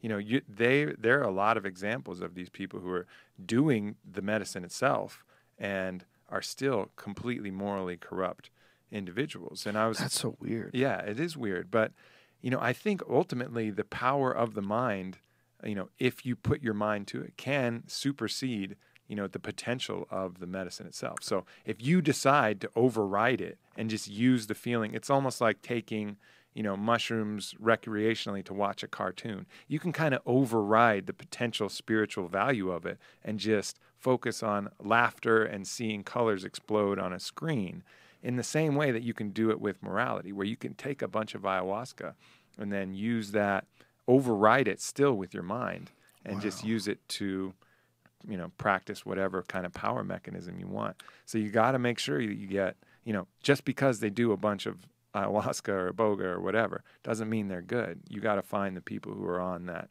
true path, the path of light. So you think what happens is probably these people grow up in this horrible area, you know, third world country, really impoverished, and they probably find out about ayahuasca as a way to make money because there's an ayahuasca tourism trade. And even if they take it, maybe when you just reach a certain amount of fucked up, there's no pulling you back to civilization. You know, maybe the way the human body is programmed to survive in horrible, destitute situations, really disgusting, violent situations. The human body's sort of designed to be able to function in those environments. It knows how to change and get wacky and crazy. You know, it knows how to deal with war. It adapts, and that becomes the new reality. That becomes every day-to-day living now. And it seems like when you go just a certain distance down the cunt hole, you know, it's like there's no pulling you back. That's true. Or perhaps in other cases, I think it's happened, you know, a lot of these traditions are taught grandfather to grandson. And I think the grandchildren start off, you know, on a pretty good path. But then they get a taste of power. Then they realize everybody in their area, if it's a tribe or if in their community, looks up to them and they have absolute power over these people. And you put that mantle of power on people, and you'll see cracks develop. You know, you see it all over the place. People who were once good getting in power and exposing these inner demons, these inner weaknesses that they have. And they choose, instead of overcoming those, they choose to just go with it. I bet a lot of their downfall is chicks from America with yoga pants. Yeah. Come down there, and I'm just trying to get spiritually clean. I'm just trying to open up my chakras, and just big juicy ass in yoga pants. And she's in love with this dude because he makes the magic brew and he knows how to call the dragon. Dum dum dum dum dum dum dum dum dum dum dum. And she's in fucking see-through yoga pants. Oh. Do you know they just fixed those see-through yoga pants? What took so long to fix them? What are they going to do with them? They should give them all out. That's the only fair thing to do. They should have shut the fuck up is what they should have done. You knew what you were doing, you dirty freaks. What girl doesn't put those on and get in front of a mirror? Oh my God, you can see everything. I can't wear these. Oh my God, you can see everything. Should I wear these? Would you think I was a whore if I wore these? Oh my God, you can see it. Can you see everything? Am I being picky? They talk themselves out of it. They know that their box is just hanging out there. And a lot of these dirty freaks would go to yoga class with nothing on. just these yoga tights, and literally you could read their lips. You literally, there's. I said literally 5 times after I said I hate that I said it. Literally, you did. Fuck, cunt, fuck. Yeah, the only thing that this company should do is just hand them out for They free. should just shut the fuck up. They should just go radio flood silent the and keep market sending them. with Keep selling them and go radio silent. And they go, are these yoga pants still see-through? Just go, huh? Huh? What? Huh? You looks great in you. Those look good for you. Go, the dressing room's over there if you want to get changed. Or if they get sweaty, you can see through them. Just have a nice bright dressing room so none of those freaks can try foul. Just let them look at your box in the mirror. What's wrong with that? What's a little showing off a little box? How's that going to hurt anybody? It'd be good for everybody. Yeah. That's what I'm saying. Except shamans. They're not used to those American yoga freaks. They're used to a bunch of barefoot fisherman women. Yeah, it's You know true. what I mean? Too much to bear. Yeah, it's milky white skin and a big juicy booty and You should get stretching out in the jungle floor. You should get yoga pants at Provocative On It. poses. Maybe we can Maybe buy invest all in- the ones from Right. Lululemon. Or maybe invest in hypercolor. I mean, I bet that's pretty Yeah, cheap just nowadays. And Put out alpha tights for guys to show their cocks. This would be the new alpha thing. Alpha tights. Everybody was like, "Why do I have to wear underwear? I'm just gonna wear tights." And dudes would just wear tights everywhere, but they're see-through tights where you could just really show your cock, and that becomes a new thing. Look, I would believe that would be the new thing before I would ever believe that there'd be dudes willing to pull their pants down to their balls and then belt them in place there and have your underwear hang out. And that this would be like a super common practice. And then I'd be walking on the street and I'd see 5, 10, 20 young men with their fucking pants pulled down below the crack of their ass. And I'm like, what are you doing? Do you know how stupid this is? So Wasn't that- I wouldn't believe that would be possible, and it is. So I believe that the cock tights would be the shit. Was it from you that we were talking about that was part of prison culture? It is, yeah. They don't have belts. You can't have belts because you can choke someone And to death so- with it. You could kill yourself. Right, and so they would sag their pants for Yeah. easy access for their daddies to just bend them over. And I think torque the booty master. What was that guy's name? The one guy, the booty bandit, who was in that Locked Up show. You ever seen that show? No. You've never seen that, Brian? Please pull that up since we have this amazing internet connection now. The booty bandit from Locked Up, or they also call him the most terrifying man on earth, or something like that. But he was all talking about dudes that are sagging, and he goes, to me, that's sexy. He's like, that's sexy. Like, you sag in front of me. Yeah. You find that? This guy's But when fucking Lockup terrifying. visited Kentucky State Penitentiary, we met Fleece Johnson, The booty warrior. a longtime inmate Booty who warrior. That's what he calls practices himself. a very different kind of homosexuality. Right. Yeah, he does. Well, we have sexual desires, right? So you got a bunch of men locked up in one place. All of them get hard. All of them's horny. All of them got sexual desires. So what are they going to do? You won't let them have a woman. They going to have each. Somebody's going to have to give us some booty. And it's just that simple. The most memorable story that Fleece told us. Look, that guy looks like the type of guy that he would lock in his cell Why don't they and just just send fuck to death. Why don't they just send like returns, like Fleshlight's returns? Or It's a the good idea. refurbished ones. Just send them I to think prison. Fleshlight did talk to the penal system, and Booty. they weren't down with it. More important than food. Booty was more important than A food. man's butt. No, he had the first half correct, and the second half terribly wrong. It was more booty, having some booty, was more important than drinking water. Wow.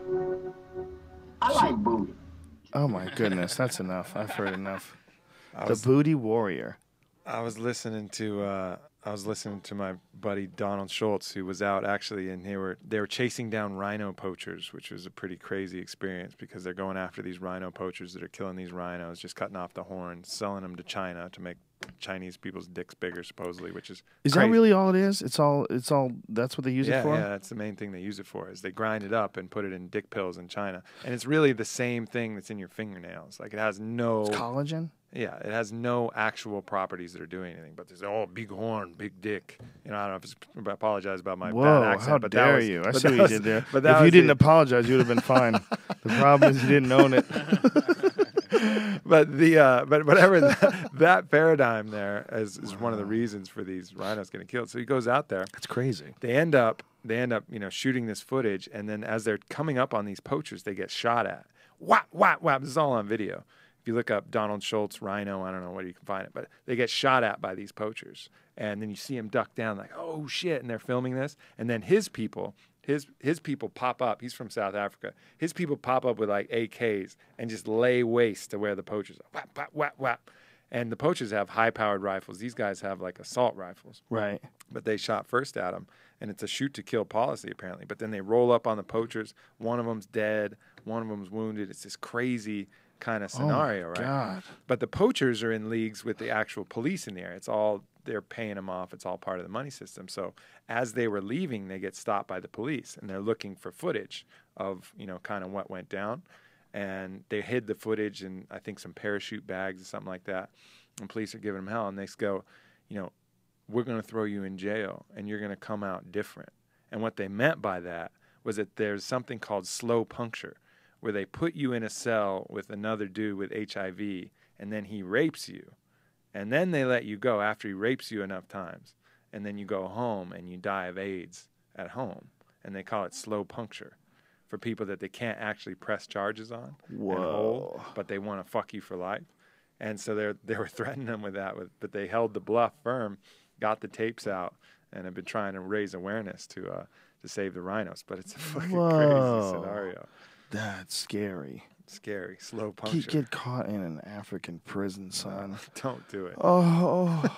Don't do it. How fucking terrifying would And that if you be? do, if you're about to get raped, just fight for your goddamn life. That's it. Jesus. I mean, there's no point You're where going you to tap. war. Yeah, you're going to war to the death first day.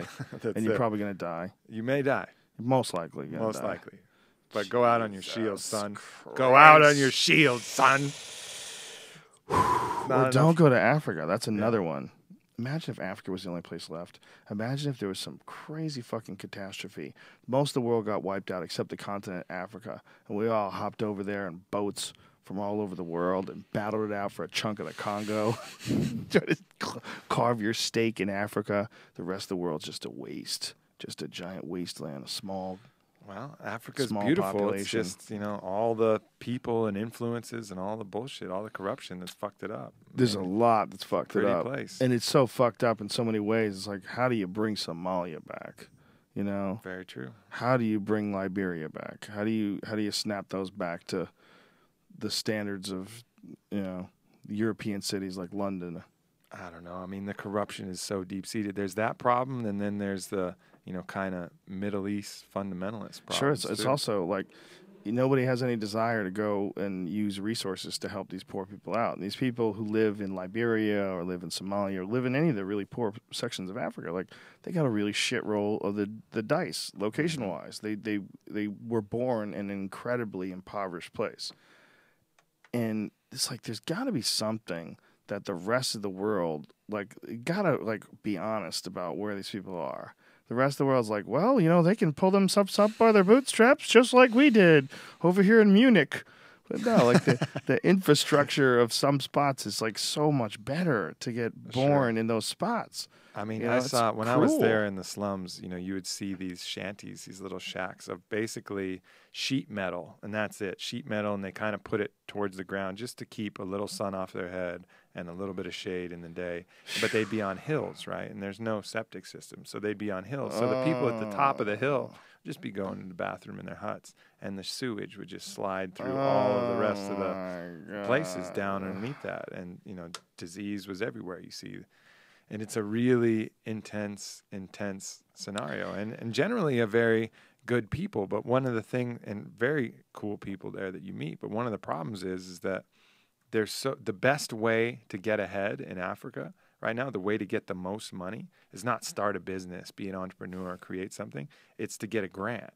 So you have some of the brightest, smartest Africans, instead of trying to create businesses, and of course some of them do, but I noticed a lot of really the smartest people I meet were coming trying to write grants and just trying to get money instead of focusing on starting a business, building something from the grassroots. So it's almost like some of the help that we're providing is not really helping long term. It's just they're gaming it. You know, they're figuring out the game and trying to get the money that way. Well, that is a fascinating aspect of about Africa, is that's the Nigerian scammers. I mean, they're so famous. Like the Nigerian scammers. Like everybody has heard about Nigerian scams.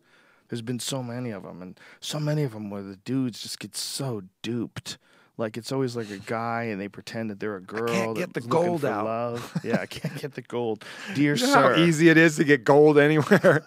Everybody will buy gold. So if anybody comes to you and says, hey, I just can't sell this gold, man, they're full of shit. And the other one is they like to do the inheritance one. You know, you've inherited, so you have to pay some legal fees. Right. Just a few grand in legal fees, and the money's coming, bro. It's fucking gonna be the craziest thing you've ever seen. You never run out of money forever. Start buying a house. I mean, you can use it. You don't even need a down payment. Just tell them about this, and you'll just take money in the bank. Nigerian scammers, I guess, they just got like super desperado, a bunch of smart dudes, and then just hopped in and started figuring out how to scam white people. Or they're not even Nigerians, and somebody else just hopped on the fucking, Nigerian scams are working. Let's do it. Right. Like nobody knows shit about Nigeria. They took it to the next level. They pretended to be Nigerian, right? But they're really like from Sweden or some shit. Yeah. Go ahead. I was just gonna say, speaking of Sweden or some shit, I was thinking of foreign countries where this guy can go that leaked this the NSA documents. He's hiding. You know this whole story? Yeah, more another WikiLeaks kind of. Yeah, exactly. It's the one that showed us that the NSA has been following every phone call on Verizon. It's been collecting metadata about every transaction you've had, every interaction that you've had. What do you think the ultimate end game is for that? I guess it's if anybody, is a problem, they can just go back to the records and fuck you up, right? Is that the idea? Because they're not going to be able to pour through that data and just pick on people because someone said, oh, yeah, I'm going to smoke some weed or whatever. I mean, I really don't think that's the plan. I think it's just they have it just in case they need to. I think, that's the idea. Knock you down. It's not that they want to invade your privacy, but that if you turn out to be a creep, they want it to be really easy to be able to pull out any data on you. The problem is that's like so Orwellian, and you're giving people this incredible power to peer into people's privacy, and what do we lose in return for that? Well, we lose all privacy, because all privacy when you're interacting with, unless you're talking in a closed room, and even then, like if you go into like foreign places like that are like working on secret shit, like embassies and stuff, they won't let you bring iPhones. Do you know why? Because you can't take a battery out of an iPhone. And Amber Lyon taught us that. Like she's gone in, like when she was working for CNN, she'd do these like big time interviews, and she would have to get an Android phone so they could take the battery out because they don't want anybody. Otherwise, they can have that thing working remotely, and they can spy on you. I mean, all that technology is available. They could just set your phone off while you're hanging it out in your office, planning your dastardly attack on Gotham City, with your fucking superhero friends or whatever, and they can record it all. That would be less scary if every law in the U.S. was perfectly just. Right. There was only just laws. You're allowed to experiment with your own consciousness, whatever, all of these other... Financial system has to be cleaned up first. But imagine that. I mean, all the shit that we're worried about, what are we worried about? We're worried about smoking weed. I guess someone could fuck you up maybe if you're being unfaithful to your girlfriend, but you shouldn't be doing that shit anyways. But, that's something that it's nobody's business. But I mean, if at least the laws were just, then it wouldn't be such a pain in the ass. But because we have all these unjust laws where we can be thrown in jail for an indefinite period of time, well, those it two becomes things scary for everybody. Yeah. Those two things you brought up, too, should have absolutely nothing to do with the law. Infidelity or marijuana or there's nothing to do with the law. The law should be all about protecting people. It should be protecting people from violence, protecting people from theft, protecting people from injustice, and ensuring a harmonious community. And that, that's really what it should be. If that's what all the laws were, you'd be pumped to see the cops. You'd be like, oh, sweet, the cops are here. Awesome. They're going to keep everything safe. Instead of being like, motherfucker, stop creeping. Well, I've been really, like I said, listening to this Dan Carlin podcast. I've listened to like dozens of them over the last couple of weeks, and it's amazing how good we have it today. just compared to like the 1500s. Like the way the people were living just 500 plus years ago is just it's total insanity. Total insanity. We would be in hell if we were forced to be back there. It was such a short period of time ago. It's like without a doubt, there's a lot of room for improvement in this society, in this culture, but we're seeing an awareness right in front of our eyes that I'm not even sure if we've totally understood the impact of it yet. Because what you're seeing with like this NSA leak thing and WikiLeaks, you're seeing this forced response in this grand global way. Like they have to respond to these things in a global way. Like the whole UK they're writing articles about it, and newspapers are writing articles about it. Hong Kong, the fact that this guy was on the run, the FBI is looking for him. This is a worldwide publicity disaster for the NSA. And it's been created by one person who took a stand. And now they're going after that person as if he's some sort of a terrorist. One person that showed that, hey, you guys are kind of violating the Constitution. Like, what's going on here? Do we have a Constitution anymore? Oh, no, this NDAA thing that you fucks passed, that sort of bypassed the Constitution. So now all this illegal shit, or that used to be illegal, you made it legal, so you think you're doing an okay job. Is that what's going on here? This is clearly bad governing. Clearly. And I think that transparency is being exhibited in like this reaction to this NSA whistleblower thing, where people, like the president's having to defend it now. And one of the things he was saying, I was just talking about this to Duncan. We were talking about how Obama was like, well, this is something we should definitely have a debate about. I'm definitely open to talking about this. Well, really? Well, why was it a secret then? Yeah. Why did somebody have to leak this? Why didn't you discuss this with people and explain the pros and cons of losing this much secrecy, of losing this much privacy? That's ridiculous. There's not that many threats to this world. I don't buy it. Totally. I think they're doing a great job in shutting down threats. If you stop and look at how many threats have turned into actual terror attacks, besides the Boston one and besides a couple other ones, there's very few. Very few. When you compare them to actual days of the week, you compare them to actual human interactions that take place throughout 50 states and numerous cities all throughout the day, all over the time. There's very few like those shitheads from Boston. There's very few like, whether it's a 9/11 that happened in 2001 or because they can squash most of them without reading every fucking email you send. They shouldn't be able to read everybody's shit. No. That's ridiculous. I think if you could prove that you were just and that you were looking out for the best interest of man, maybe you should be able to go and like look into this stuff without a warrant. But because it's been proven, like the IRS goes after conservative Tea Party groups like much more than they go after liberal people. They just got busted for doing that, like chasing down these Tea Party fucks and making their life hell, harassing them, like making their experience with paying their just taxes much more difficult. Well, the beauty is that the age of information, the internet, is allowing all of these people to band together and make a force on their own. Because back in the day, imagine if you had to gather a large group of people. You couldn't do it. You'd have to put out an ad, and then you'd have to get that ad approved by whatever newspaper you were going to do. Or find a reputable news outlet that you could go tell your story to. But now with the internet, these things can spread and these things can gather and people can communicate. And that's a force that I don't think the powers that be are fully comprehending and are ready to reckon with. Dianne Feinstein was explaining that we needed to do these things because we need to stop terrorism. And when she was saying this, I was imagining that this person gets to speak for me.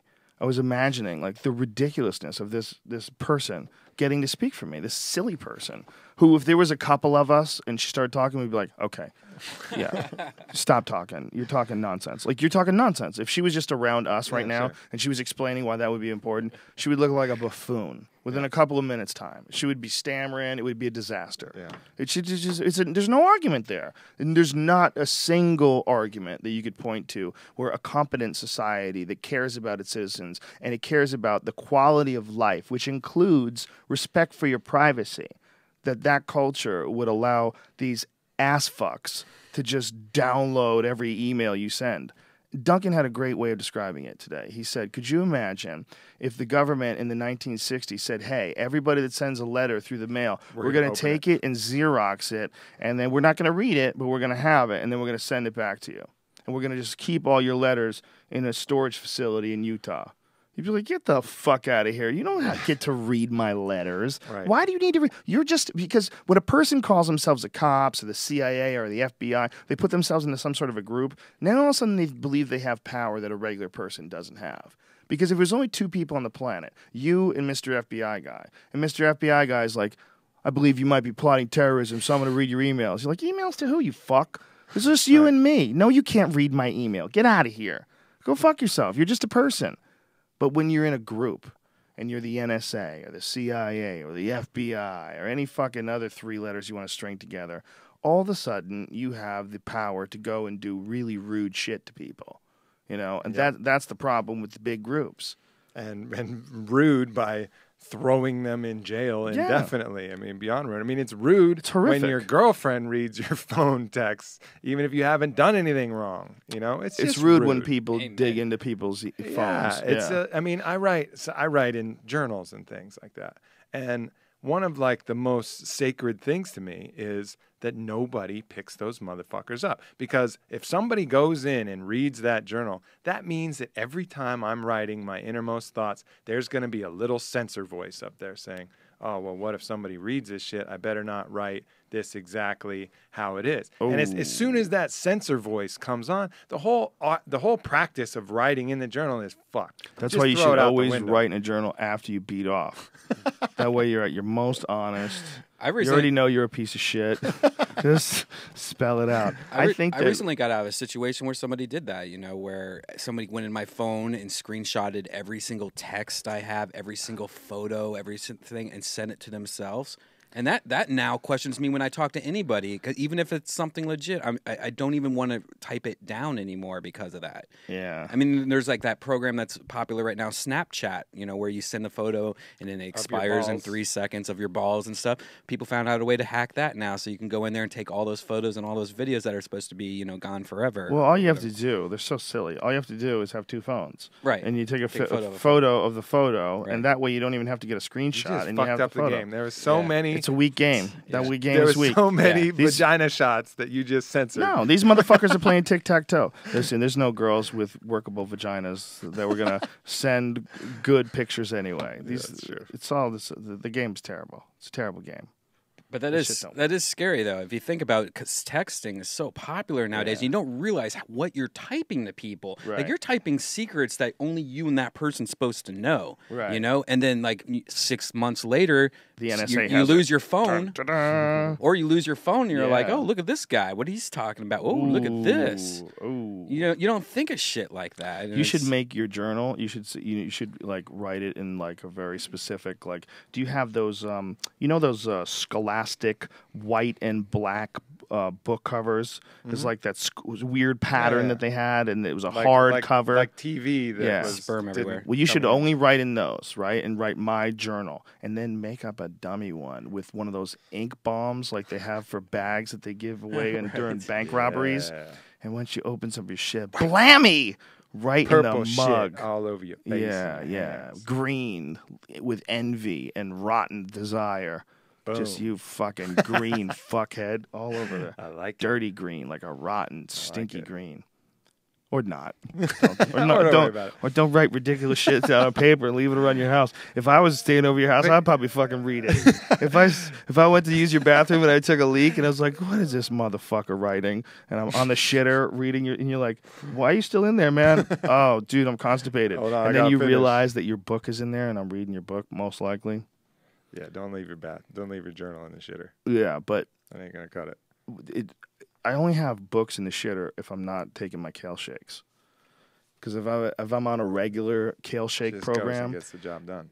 The way I describe it is like a tunnel, and then those zombies from World War Z are running down the tunnel, just all stacking on top of each other. That's what the kale shake is. It just fills up your entire pipe with a thick green gooey substance, because I down about 30 ounces, and then those motherfuckers just push everything out, and it's a stones wild and ride. That's what you Yeah, need man. every You know once what, in a while. dude? I told you we someone on the message board actually found out how much of that shit is in kale Right. as opposed to other things. Celery has more than kale. Yeah, Like, well, there's the a lot of doctor shit said that's in that. it. The doctor said that while he was here. I don't Or know. the I feel doctor- good or when I The or doctor, not the doctor. Dave Asprey. You call Dave him a Asprey. doctor? I didn't mean that. How dare you? But he said that on Yeah. the podcast, but it still has a lot in it. Though. No, I don't think he said that. I think he said celery had less, actually. He was whoever corrected him online. Apparently, they corrected him. What he said was incorrect. It's just a misstate whatever he said. But the way to combat that, apparently, that's effective is calcium.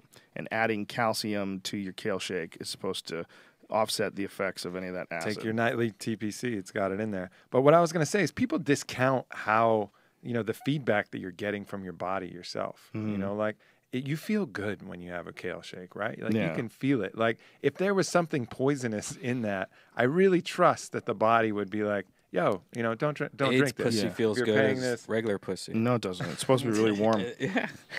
But, people, it's the same. I mean, you can apply that same if you really kind of pay attention to those signals coming back. You can learn a lot from that. And that's, with this, the earth-grown nutrients thing that Mike Dolce is always preaching about, you can tell the difference. And then you get these weird kind of ideas. I mean, I like a lot of the Asprey principles about high fat, but if you take some of that stuff too literally and start hammering like lots of butter, and you just don't feel that great all the time, But if you're following a more kind of common sense and just listening to the feedback from your body, I tend to trust that more, just kind of feeling what feels good. Yeah, but it's also good to have some real science and knowledge behind it too, which I think for sure. Asprey, he takes a lot of heat, but he knows a lot of shit. Does. He is and a he's wealth not a of knowledge. professional. So if he gets something wrong occasionally, you got to realize that guy also runs like an IT company. And people are always like accusing him of trying to hawk his items, which he definitely is like over bulletproofing everything. I asked him if he had a bulletproof wife, if this goes home to his bulletproof marriage and has bulletproof sex. He's just, he's starting a business. He's got great ideas, He's though. got great ideas. But the point is, like, that guy had free shit up on his website for a long time. There's still a ton of free information, like really in detail, excellent stuff that he's pulled down. He has references. He tells you where he read it. He tells you what it's about. He tells you what the benefits of these certain things are. It's really good stuff. And I know that his thing is he's on a quest to try to figure out the ultimate combination of foods and exercises and treatments to rehabilitate injuries. And he's right about a lot of shit. Like he gave me a great tip on that prolozone therapy for back issues. It's fucking tremendous. It's tremendous. He's got a lot of real wacky ideas. Bulletproof coffees, genius shit. That's a genius invention. It's another one of those things where you can really feel it. Yeah, well, the combining it with fats so that it's a slow release of caffeine, that's what coffee brilliant. always needed. That's brilliant. what coffee was missing all this time. Yeah. That fucking jolt that you get when you down like a 20-ounce Starbucks that's black. You get that weird shaky, like, oh, fuck, this That is real druggy feeling. too much, man. Yeah, but put some butter in there, put some coconut oil, some MCT, it changes the game. No Yeah, doubt. just that slow release. It's wonderful. You know what It's else has creamy, really too. changed the game for me, and maybe I'll tell my whole hunting story too here if we want to get into it. But Yeah. I've I went out on that hunt down in South Texas, and we got a lot of meat back from that hunt, and every single time I have that meat as compared to some other meat, I mean the way that I feel it digest, the way that I feel it absorb it's completely different. Yeah, it's fantastic. It feels completely different. And even if you're buying some kind of grass-fed cow steak, this wild game that we went out and procured ourselves, I mean, it's not only delicious. I mean, everything we've had has been pretty fucking good. Maybe one dud, but most of the stuff we're making fajitas, we're making stew, we're making tacos, we're making steaks, we're making stir fries, and all of this shit. You're making me has hungry. I know. It's been amazing. But that was a really cool experience, and it may be something that I know we've talked about doing something like that for On It. So really how it could potentially work, and it's a challenging scenario. So, hopefully just know that we're working on it, guys, and potentially make this possible, because I think the health benefits are there and the whole process is really valuable. Because if you've gone your whole life, and I know you've made this pitch too, but if you've gone your whole life and all you do is show up to the grocery store, pick some cellophane wrapped piece of meat that all you identify is as a steak, you really don't get it. You really don't understand Even what if you're you doing. do, you don't. Yeah, you don't fully get it until you've been there inside the animal, arms up to your, arms covered in blood, actually cutting those pieces of meat out of something you've killed. That changes your reality. Then you have a full appreciation for what you're doing. So what we did out there in South Texas is there's these ranches. This one was 10,000 acres. And so there is a confined space. It is 10,000 acres. But these animals are procreating. They're just kind of loosely measuring the herds because they're mostly wild. The problem with hunting most native game is there's very select seasons in which you're allowed to hunt them. So you have to really kind of stock up. If you're going to hunt whitetail, you better be in October, and you better have booked some shit in advance or go somewhere that's very small seasons. So what these exotic ranches have done, if it's non-native game, you're allowed to basically take animals from the herd all throughout the year. So they've gotten species of animals from different parts of the world, and they're just, that country's version of the deer. So there's fallow deer, which come from Europe. There's some black buck, which come, I think they're from Indonesia, tiger food. There's some axis deer, which also come from around that area. Black buck might be somewhere else. And then there's oryx and addax and all these different kind of antelope and deer that they get. And they're just living it up out in South Texas. The plants down there have roughly 30% protein. And even though they're sparse, they have pretty good adequate protein. And when there is kind of a drought, they do supplement it with a little extra food as well. But they're pretty much just living off the land and thriving and procreating. And so you're going down there, and not only is it like a cool safari where you're seeing all these exotic creatures, you're actually able to go out and take your rifle and hop out on some sticks or, track them down in these kind of outdoor vehicles, which are like these commando style Suburbans, and go hunting for an animal that you're going to take then and butcher and have meat for. Man, I've been eating the same deer for like 3 months now. So it's a really fucking cool experience where you're out there in the land, and these animals are, ostensibly as wild as other animals. I mean, they're not sensitized to the truck. A few of the species are. They get kind of used to the truck, and that would be a little weird to shoot. But these black bucks, I mean, I was out there hunting for the entirety of the day, and I was really didn't think I was going to get one. I was hoping to get one, but I kind of said, all right, if today's not the right day to take an animal, so be it. So we're out cruising around, and every animal that came within about 250 yards was just scattering. And I knew the ballistics on my gun, I wasn't going to comfortably take a shot that was over about, 150 to 180, just because at that point, my particular ballistics on the bullet was going to drop about 4 to 6 inches. And I didn't. So you'd have to gauge that. So you'd have to gauge that. Do you have like one of those goggles that you look through and it gives you the number? No, I didn't have that. So it was all by, we had a guide there, and he'd be like, yeah, that's about 190. Oh, come on, take them out, son. That's about 190. Get her done. Yeah. So anyway, we finally, it's the very end of the day. I didn't think I was going to get anything. And we see this black buck doe at the very top of a hill about 260 yards away. And instead of scattering, I was like, oh, great, she's just going to run away like everything else does. Instead of scattering away, it ran like right towards the truck for 80 yards. So it was like at 160. And this is like right when the sun was kind of starting to set. Definitely the last chance I had. So I made like a quick makeshift brace. Saw it in the crosshairs, tried to steady my heartbeat from pounding and try to keep the crosshairs from dancing all over the thing, seeing sky, seeing ground, and then focus in, take a deep breath. And then it just kind of turned just the right way, and I pulled the trigger. Wow! The big blast. And then it was just full adrenaline from there. I saw it rear up in the air, fell to the ground, and I remember, running up to it because I knew that if it was in pain, they say to kind of wait and see if it gets up. I wasn't really down with that. I wanted to make sure that if it was there, that I could, ease its suffering as quickly as possible. So I just dropped the gun and went up there. I knew I hit it pretty good and sprinted up. Why'd you drop the gun?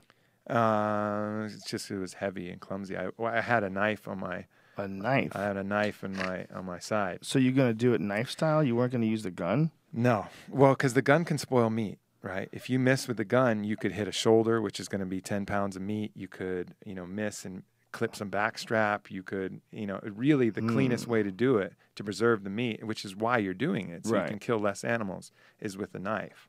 Dude, to be honest, you were excited about killing it with a knife. There's something about you right now that's creeping me out. I'm thinking of you going to straight caveman, biting an ear while you're sawing the neck open. Well, I'll tell you all the emotions that went through really at that point. So just leave out horny. Right. That didn't cross the path.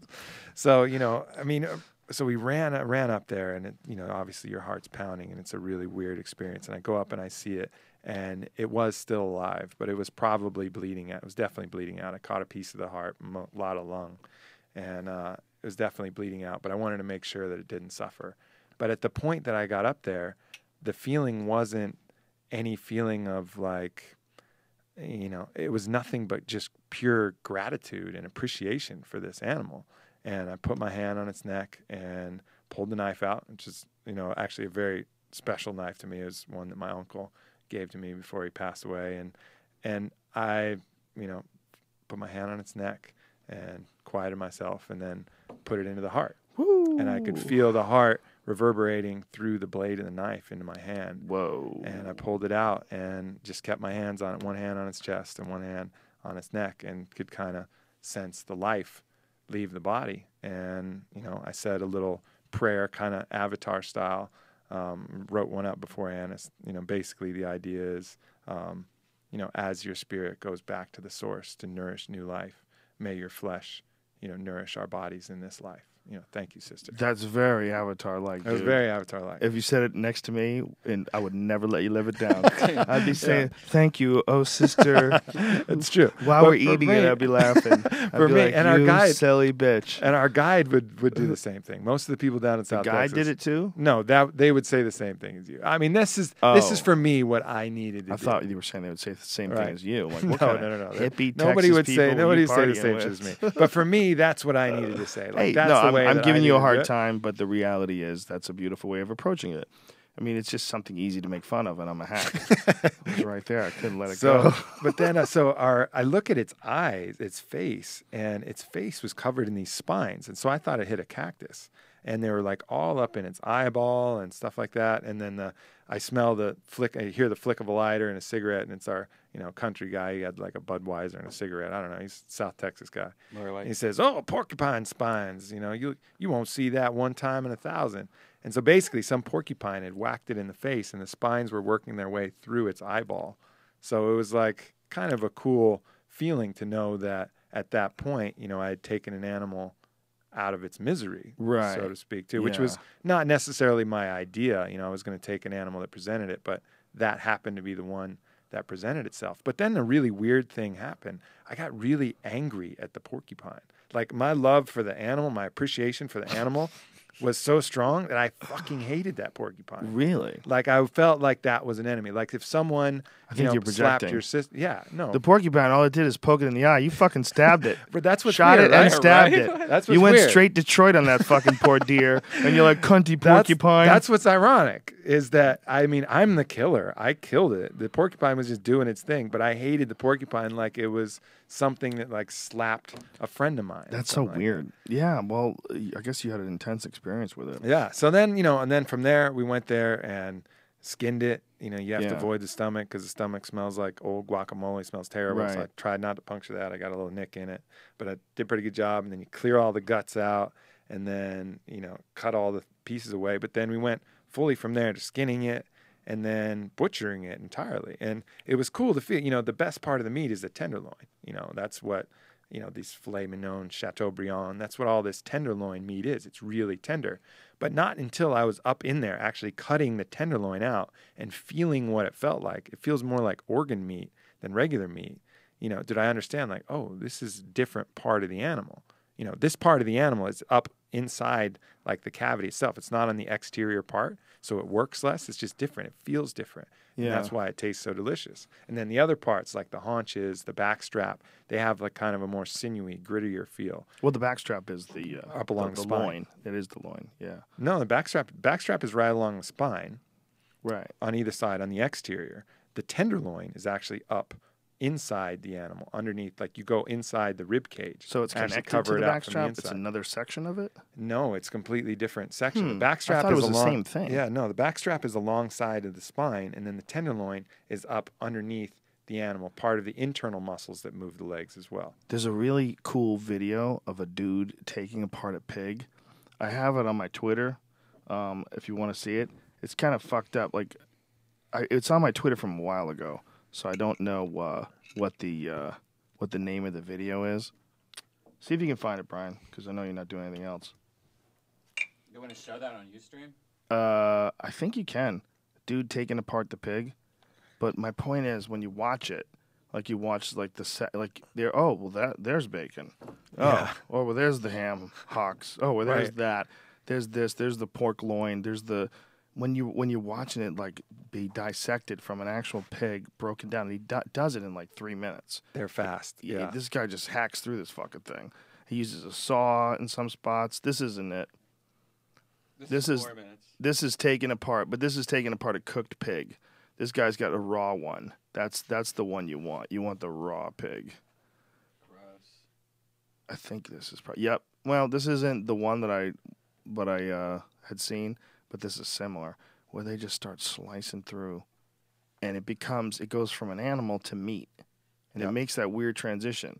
But when you kill it yourself, it never makes that transition. Even when it's meat, it's like there's when you put that steak on the grill and you're seasoning it and you're cooking it, like this is a weird connection with that animal that you killed. Absolutely.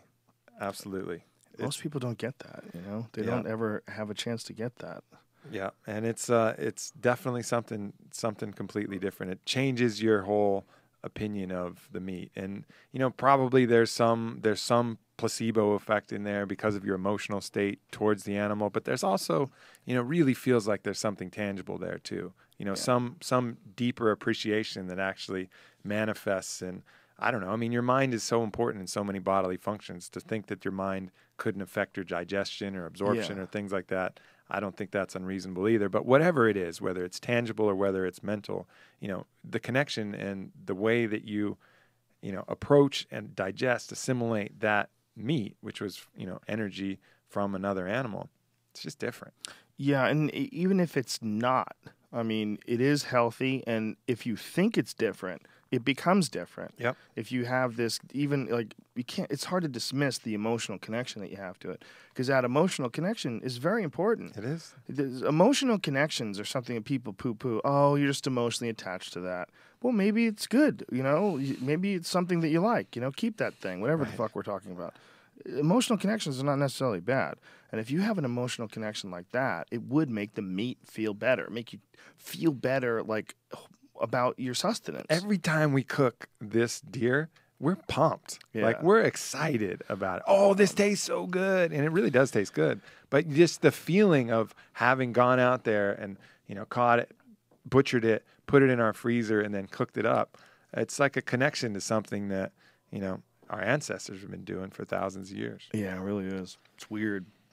Even when you're doing it in a place with fences. Yeah. I mean, it's not like going to Africa and taking out a wild zebra, but which, by the way, apparently are delicious. Apparently zebras taste good. I never had horse before till I went to Joe Beef in Montreal, and they served us horse. Oh my God, it's goddamn delicious. A lot of cultures ate a lot of horse. Hate you saying that, man. They hate you saying that. And I get it. I've seen people in their horses. That's like their dog. I mean, Is pony better? I wonder. it's probably like more tender, right? Smaller. I don't know. Those Shetland ponies are a little tough Tough, little bastards. right? Yeah. Anything with like the crazy pom-pom feet, don't eat that. It's probably a crazy ass. The Budweiser horses. Yeah, those are big fucking horses too, man. What are they? Chippendales? What are they called? Clydesdales? Clydesdales. Yeah. Chippendales? Those can be big stallions too, Brian. Oh, you went with the gay voice. So when you went with the Chinese voice earlier and the gay voice now, you son of a bitch. You son of a bitch. So what we would do if we were going to have an on-it hunting thing is basically just use that ranch and, just work it through, like they could do it through us, through our website. We explain it, maybe map out your experience, Whitney's experience, and I'm going to go there soon too. My experience. I want to shoot a buffalo. Yeah. I got a bit, and people are like, it's not very sporting. I just want to eat a buffalo, and I want to shoot a lot of meat. I have a giant freezer, and I'm going to set it up to eat my own meat. I just think it's the smart way to do it. I think it's the healthiest way to do it. And I think that wild game like that, whether it's buffalo or deer, and especially venison, I think is like the most delicious meat on earth. Elk is absolutely delicious.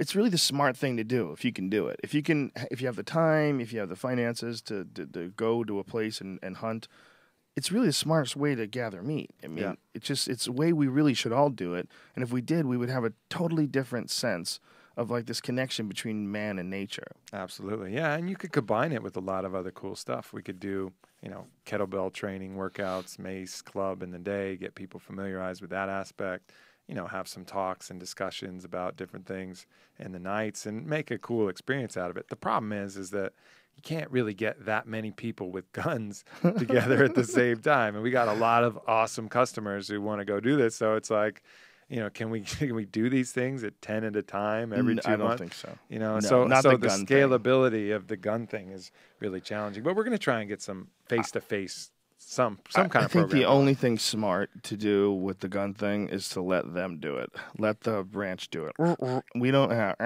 because you don't want to put people with psychos. Like we're gonna have 4 of you are gonna go hunting together, and one guy's just shooting the ground under his feet and trying to rocket jump. I mean, you never know what the fuck you're getting into when you meet some random strangers. It just we all love Alpha Brain. I love Alpha Brain. You love Alpha Brain. Let's play most dangerous game. Rock, paper, scissors to go who gets killed. Silly tag with the rifles, There's a lot of nuts out there is what I'm trying to say. But having a place where, you have like a gathering of the juggalos type situation for on it fence. Everybody gets together and does battle ropes till they throw up in the garbage. Battle ropes! Fucking Shroom Tech's amazing. They chest bump and Sounds like a natural progression for on it to start hunting. Well, not on it start hunting, but on it have an option where we connect you with one of those places.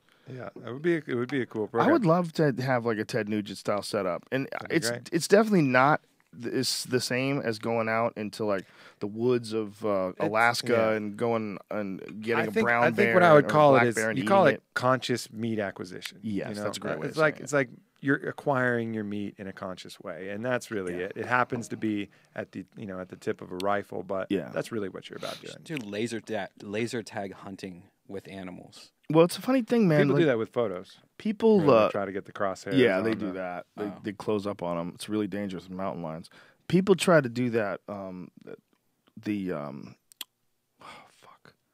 Photo tag. What is laser tag? Is where you wear like a vest, right? Mm-hmm. Yeah. Well, yeah. You could put like a vest on an animal, like a cat, and just have a laser tag cat ranch, and you just try to shoot them because they're fast. People don't have any problem with fishing in a place where they stock the fish. Like nobody has a problem with that. You go to a lake and the fish are in the lake. Like, oh, they stocked it recently. It's great. You can catch big trout.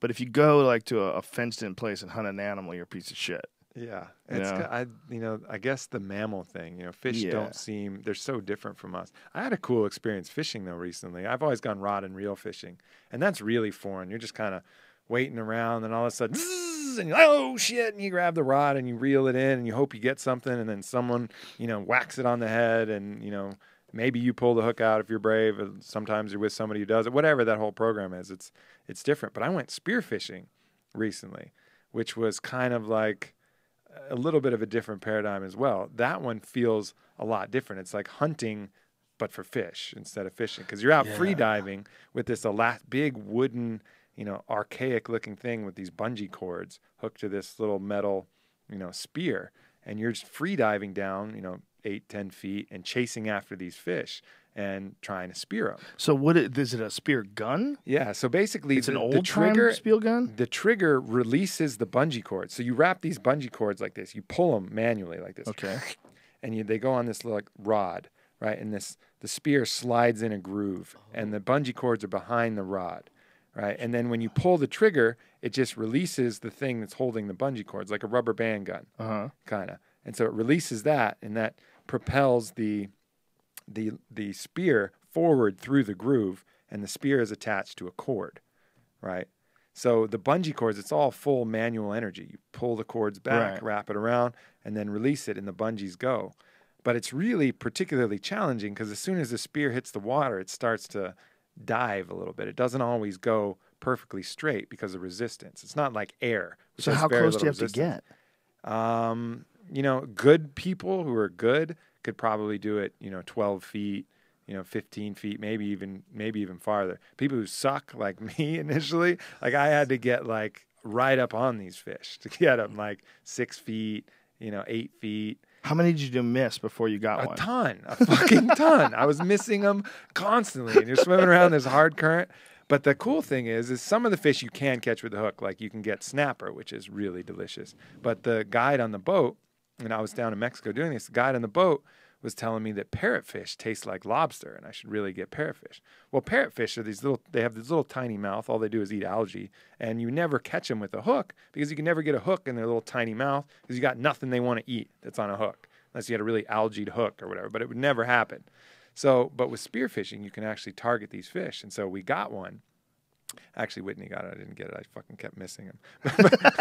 She was way more gangster with a spear gun. I'll admit that. But anyway, so she got one of these parrotfish, and then we brought it back to the boat, and I was really curious to eat it. We brought it in. The chefs cooked it right away, and it was fucking delicious. Best fish ever? One of the best fish that I ever had. It was like a cross between like a nice flaky white fish and like lobster, like somewhere in the middle. Wow. It had a kind of that richer kind of crustacean taste and texture. I want to go there and kill one just to eat it. Fuck yeah, it was so good. We had that, and I had triggerfish ceviche, which is another type of fish that you would never catch. Wow. So it opens up the possibilities. And these fish are plentiful. It's not like they're endangered species. Did you see any sharks? I didn't. But that's dangerous when you're spearfishing because the sharks will, know that there's fish. Because when you hit the fish, there's fish guts exploding out the other side. Oh, Jesus. So if there are sharks, it's not an optimal situation. So doing it like off South African coast would be a bad idea. Some dude just got Or near jacked in Sydney. France on Did his he? honeymoon. Da, da, da, da, da, da. Was it a tiger shark? Surfing. I do not know what shark it was, but I do know that he was the third guy in 2 years to get jacked there. Too many for my count. Yikes. You know what they should have? They should have a restaurant. They have these in Japan where it's just like this humongous saltwater pool in the middle. Hey, where you guys talk, I gotta fish- piss. Where you fish and you catch your own dinner. And it seems like more places would have that. Like you just have pretty much a huge aquarium, and you kind of get the fun of catching your own fish and then eating it on top of it. Back when I was thinking of silly Las Vegas restaurant ideas, Right. I thought of an idea where you had that with like lobsters and crabs and all kinds of stuff, and that you could tell a mermaid, someone with a mermaid fin, to go down and you'd point to the one you want, and the mermaid would go, "Okay, that's the one you want." She'd dive down and swim and grab it for you, and everybody could sit around the tank and watch the mermaid swim around in there. There's a If anybody's hear that idea and wants to take it, go ahead. Yeah. I don't need any credit. I just want to go. Just give me a reservation. There's a bar in Sacramento called, I think, the Mermaid Bar, where it's just this huge, long bar, and on the top there's this humongous aquarium, and they just have hot chicks in like mermaid outfits just swimming back and forth, and it's so eerie to just see like this mermaid chick just swimming in, above you. But what sucks is everyone just sits there and takes photos. Like no one's even talking; they're just taking photos of the mermaid. Right. And there's no real point to it, so Right. it feels gimmicky. Like if they were actually fetching stuff, for you. working for you. Yeah. Or maybe, they're trying to catch shit with a net. Like, do you have fish in there, like you're saying? Yeah. They also have this restaurant. I've been researching a lot of things in Japan lately, but they have this restaurant called the No Panties restaurant, I knew you were where gonna they go have there. they have. Why did this, I know you were going to say that? They have this this thing. What's like a conveyor belt going around the top of the restaurant. They just have huge dishes, and so you just go there to your waitress, and you're like, "I would like that roast beef," and then she stands up on this like thing to get it. Why'd you just sit choose there- roast beef? by the way? Exactly. And she's got no panties? And she's got no panties on, and so. Powerful There needs to be more Japan. restaurants like this in America. I mean, you know? if you really liked a girl, you would be constantly getting more dishes. more food. Yeah, what do you think that America's just too savage and that people would just start grabbing her and they wouldn't be able to just let her do that? I guess. Maybe. Is that what it is? I mean, there's not many restaurants like that in America anyway that are crazy. Like, there's that restaurant Dick's where they just like are an asshole to you the whole time. I just think that Yeah, I would not wanna go female. there. I think that most partners, most spouses, in America just would not go there and would not Of allow course. their husbands or boyfriends or anybody Yeah. to go there. Period. Ever. It's not exactly Not family like style. Europe. Yeah. No, but Family there should be style, they're more showing adult boxes. restaurants. Like have a Hooters where there's just no top. Well, they do. I mean, that place in Florida that we went It's to. called a strip club, that's Brian. It yeah. exists. They serve wings and there's no tops. Yeah. It's already been done. Yeah, Rachel's best food ever. Yeah, there's nothing wrong with looking at a little box while you're having some roast beef. Why not? Little vagina. And just like there's nothing wrong for the gals to go to Cox and get some chicken while dudes are swinging dicks in front of them. Hot dogs. If they really want it, what's wrong with it? Nothing. There's nothing wrong with it. Nothing wrong with it. Whatever they want. Let them do what they want, right? Wouldn't that be better? And let us all decide what we actually like. Instead of confusing the shit out of Catholic school girls by telling them the cock is bad. Who's the biggest freaks ever, right? Catholic school The girls. repressed. Did you ever have a Catholic school girl experience? Oh yeah. One of my first girlfriends in Catholic high school, all girls high school, and every girl in that class was rabid. They got a hold of some cock as soon as they got out of school. They would just start jerking dudes off. They couldn't help themselves. They were in a trance. Anytime you repress those natural instincts, you're going to get everything all It's fascinating, isn't it? Mm-hmm. That girl was easily one of the most sexually explosive girls I had ever dated ever. Like as soon as you would start making out, she would go full satanic possession. It was insane. She It's was rich insane. with so many other emotions of sin and danger and all of these things wrapped up with an already exciting sexual experience. Yeah. It's just too much to handle. Yeah, and we were both 17. You know what the fuck you're doing when you're 17? You're like just a meat machine, just moving to the whim of hormones. That's why I like those dick pills. That's what happens to me. It's not though. It's not the same. It's not the same. You're forcing it. You're like, I know this is gonna feel so good. Plop, plop, glug, glug, glug, glug, glug. There's a big difference between that and when do you remember those 17-year-old boners? Those things were ridiculous. They would hurt. Your dick would get so hard it would hurt. Dude, my dick felt like it was gonna blow up this morning. But you're on pills, man. You're on some wacky fucking shit that you got at a counter store. I had to do the thing where I had to take a shit when I woke up this morning, so I had to have a bucket that I usually use to clean my dog, and so I could pee in the bucket because I couldn't tuck my dick down while I was shitting. Well, you got to learn how to have better balance. You got to look at it like doing a downward dog, and just grab a hold of the top of the lid of the top where the upper deck is, right, and then just bend down and push your dick down. Yeah, but don't push like your balls. yoga. Don't push your balls style. so far back that it gets in the way of your shit. Yeah, because that's gonna slide right down your balls. You're gonna have to do one at a time. That's what you're gonna do. I couldn't have to. You have a fucked up rock boner. back and forth. I mean, when you guys shit, you can't really stop that pee. That's like a pee that you can't stop when you're shitting because it will stop the shit also. You know what I mean? And then if Never you try to thought stop about it that deeply, but now I am forced to. I don't think I've ever actually shit with a boner though. I just wait. Really? Yeah, I just wait. Well, dude. Brian is constantly on Cialis.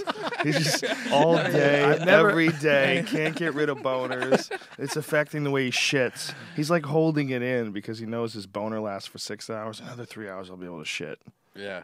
So one of the stories I've been reading after reading Daniele Bolelli's book, I went back and reread some of my biographies of Rasputin.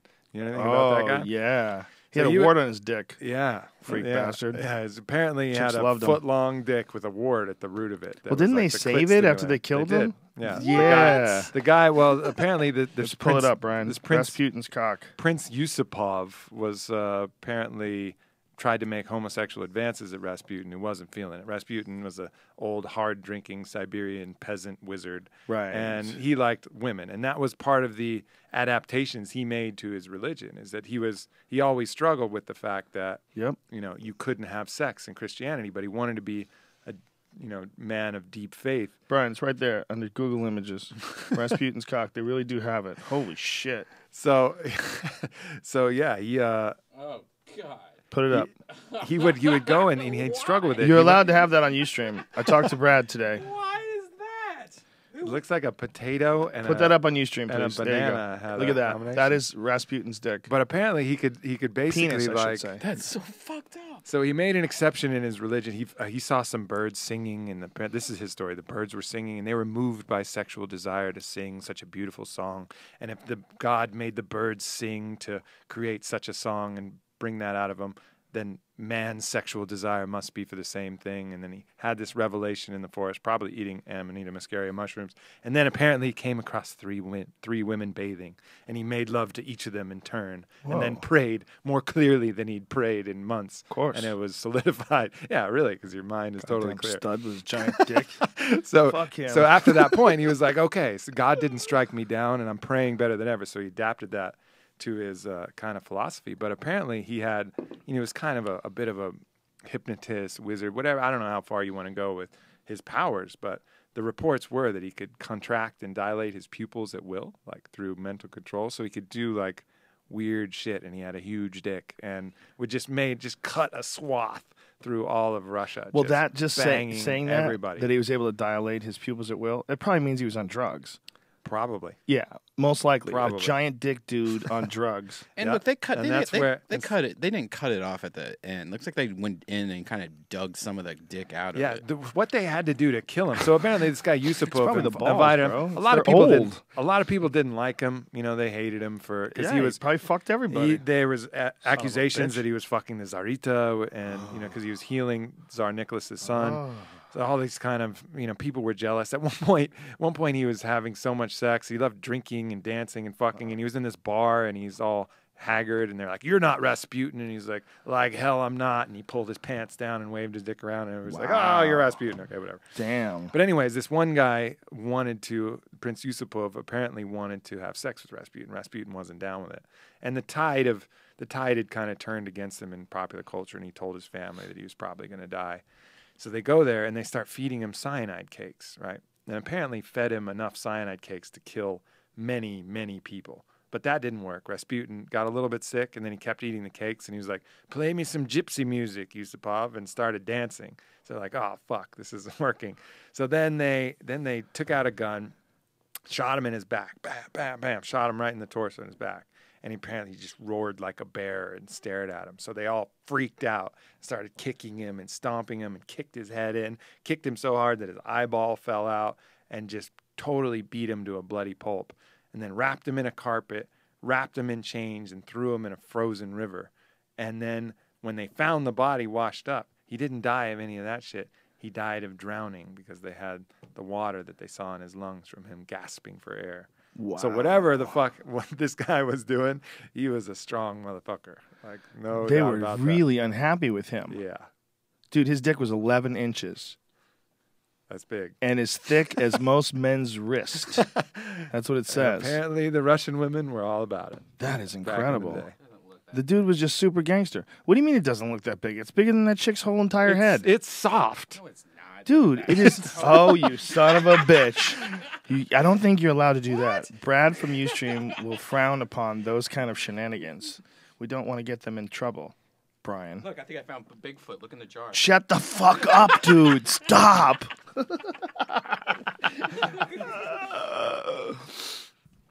I've been talking to too many Bigfoot people, man. This show has been very fascinating. I'm learning a lot. I can't wait to talk about it, but I can't talk about it yet. But I'm learning a lot.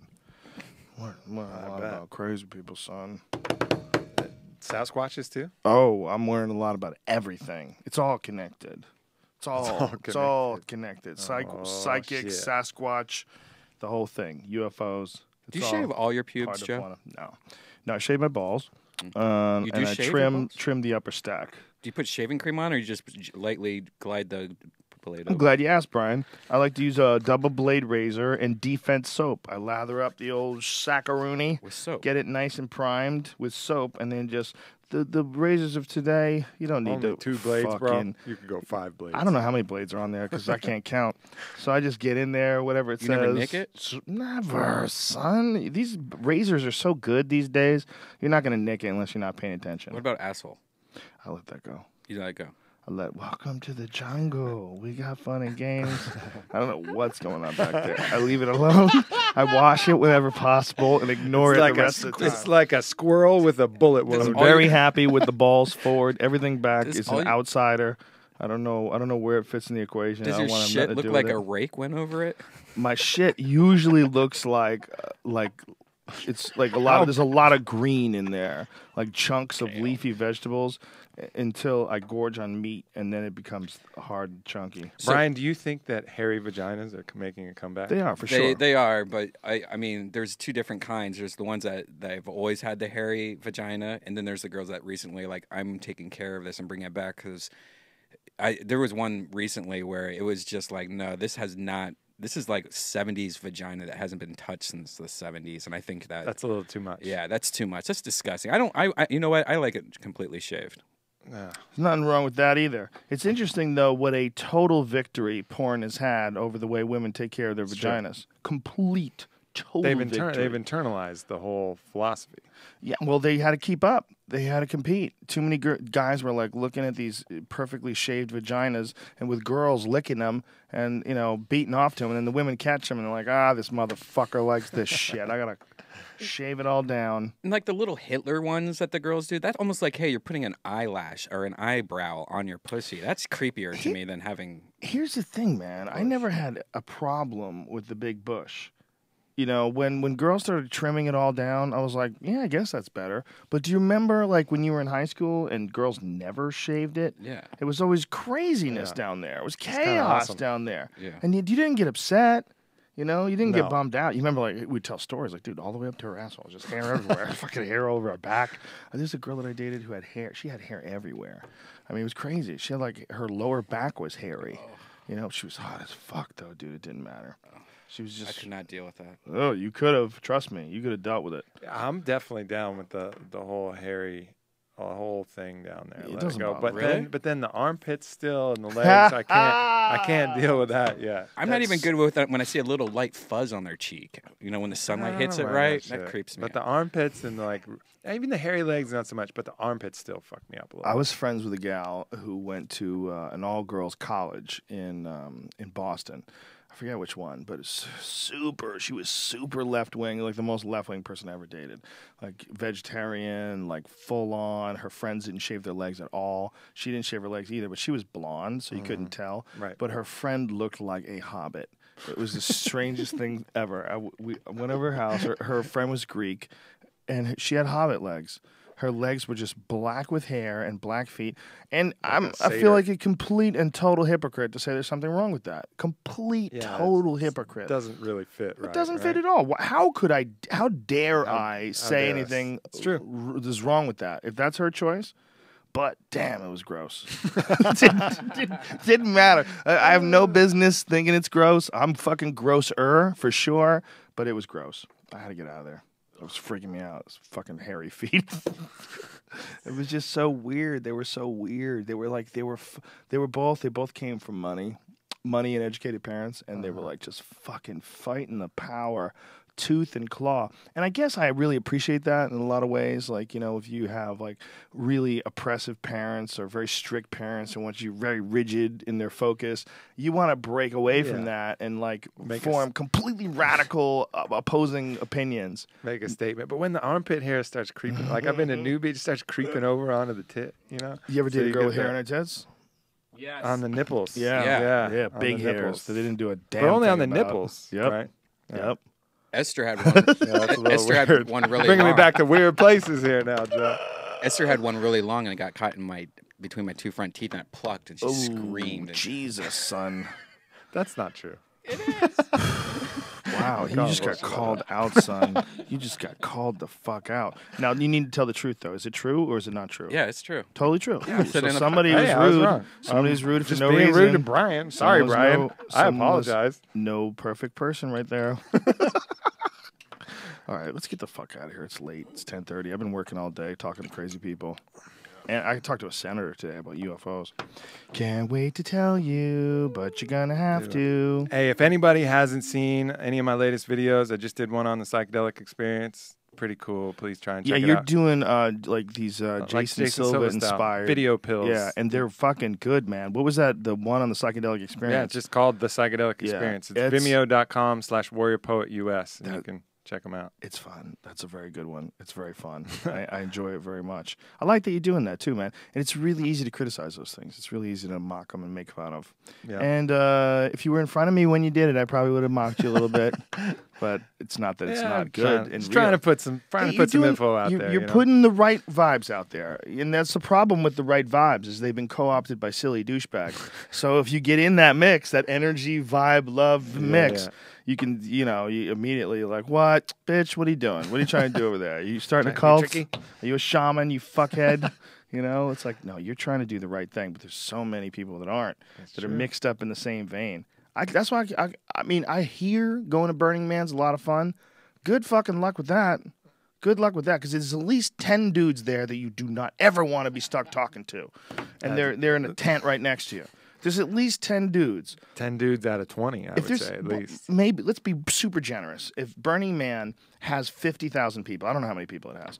If it has 50,000 people and 10 of them are just insufferable twats, why would you go, right? Maybe because 10 of them are impossible inspirations. But the people that go to Burning Man, I know so many cool people that go. There's a lot of fucking cool people Hancock that go. goes. And so you go for those, you figure those guys balance out the cunts. Yeah, if you could stay with them, stick close to the herd, don't stray. It just sounds like a lot of. It's pretty intense. Just dust everywhere and just no sandwiches, bartering for everything. Probably awesome. We've never gone. How can we talk about this shit? We're talking shit about something we never did. We got to go. I'm sorry. I'm sorry. Listen, all of you people out there enjoying Burning Man, why are you listening to the Fear Factor guy? Okay, make up your own mind about shit. I don't even believe what I say. I'm just trying to fill 3 hours and entertain you in some way. And if you're tired of me, I'm tired of me too. So it's okay. It's all good, you fucks. This episode is brought to you by Hover. Please go to hover.com/Rogan and get 10% off your domain name registrations, you sexy bitches. It's also brought to you by Onnit.com. If you go to ONNIT and use the code name Rogan, you will save 10% off any and all supplements.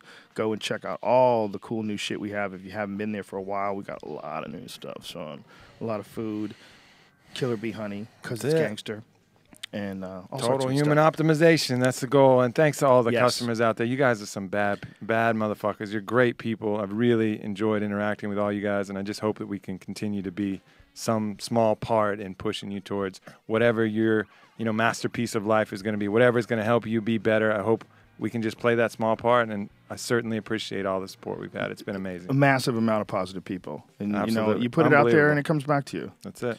That's why, whatever. That's it, folks. We love the fuck out of you. That's all we're trying to say. Much love. And a bunch of fancy words. It's just really this. Mwah, and a hug. Mwah. We love you. Check me out on Facebook. I'm super active on there. So if you want to talk to me, hit me up on Facebook, facebook.com/WarriorPoetUS. I love you guys. Twitter, it's Warrior Poet US on Twitter as well. Exactly. All right, you freaks. We love the shit out of you, and we will see you soon. Peace. Bye-bye.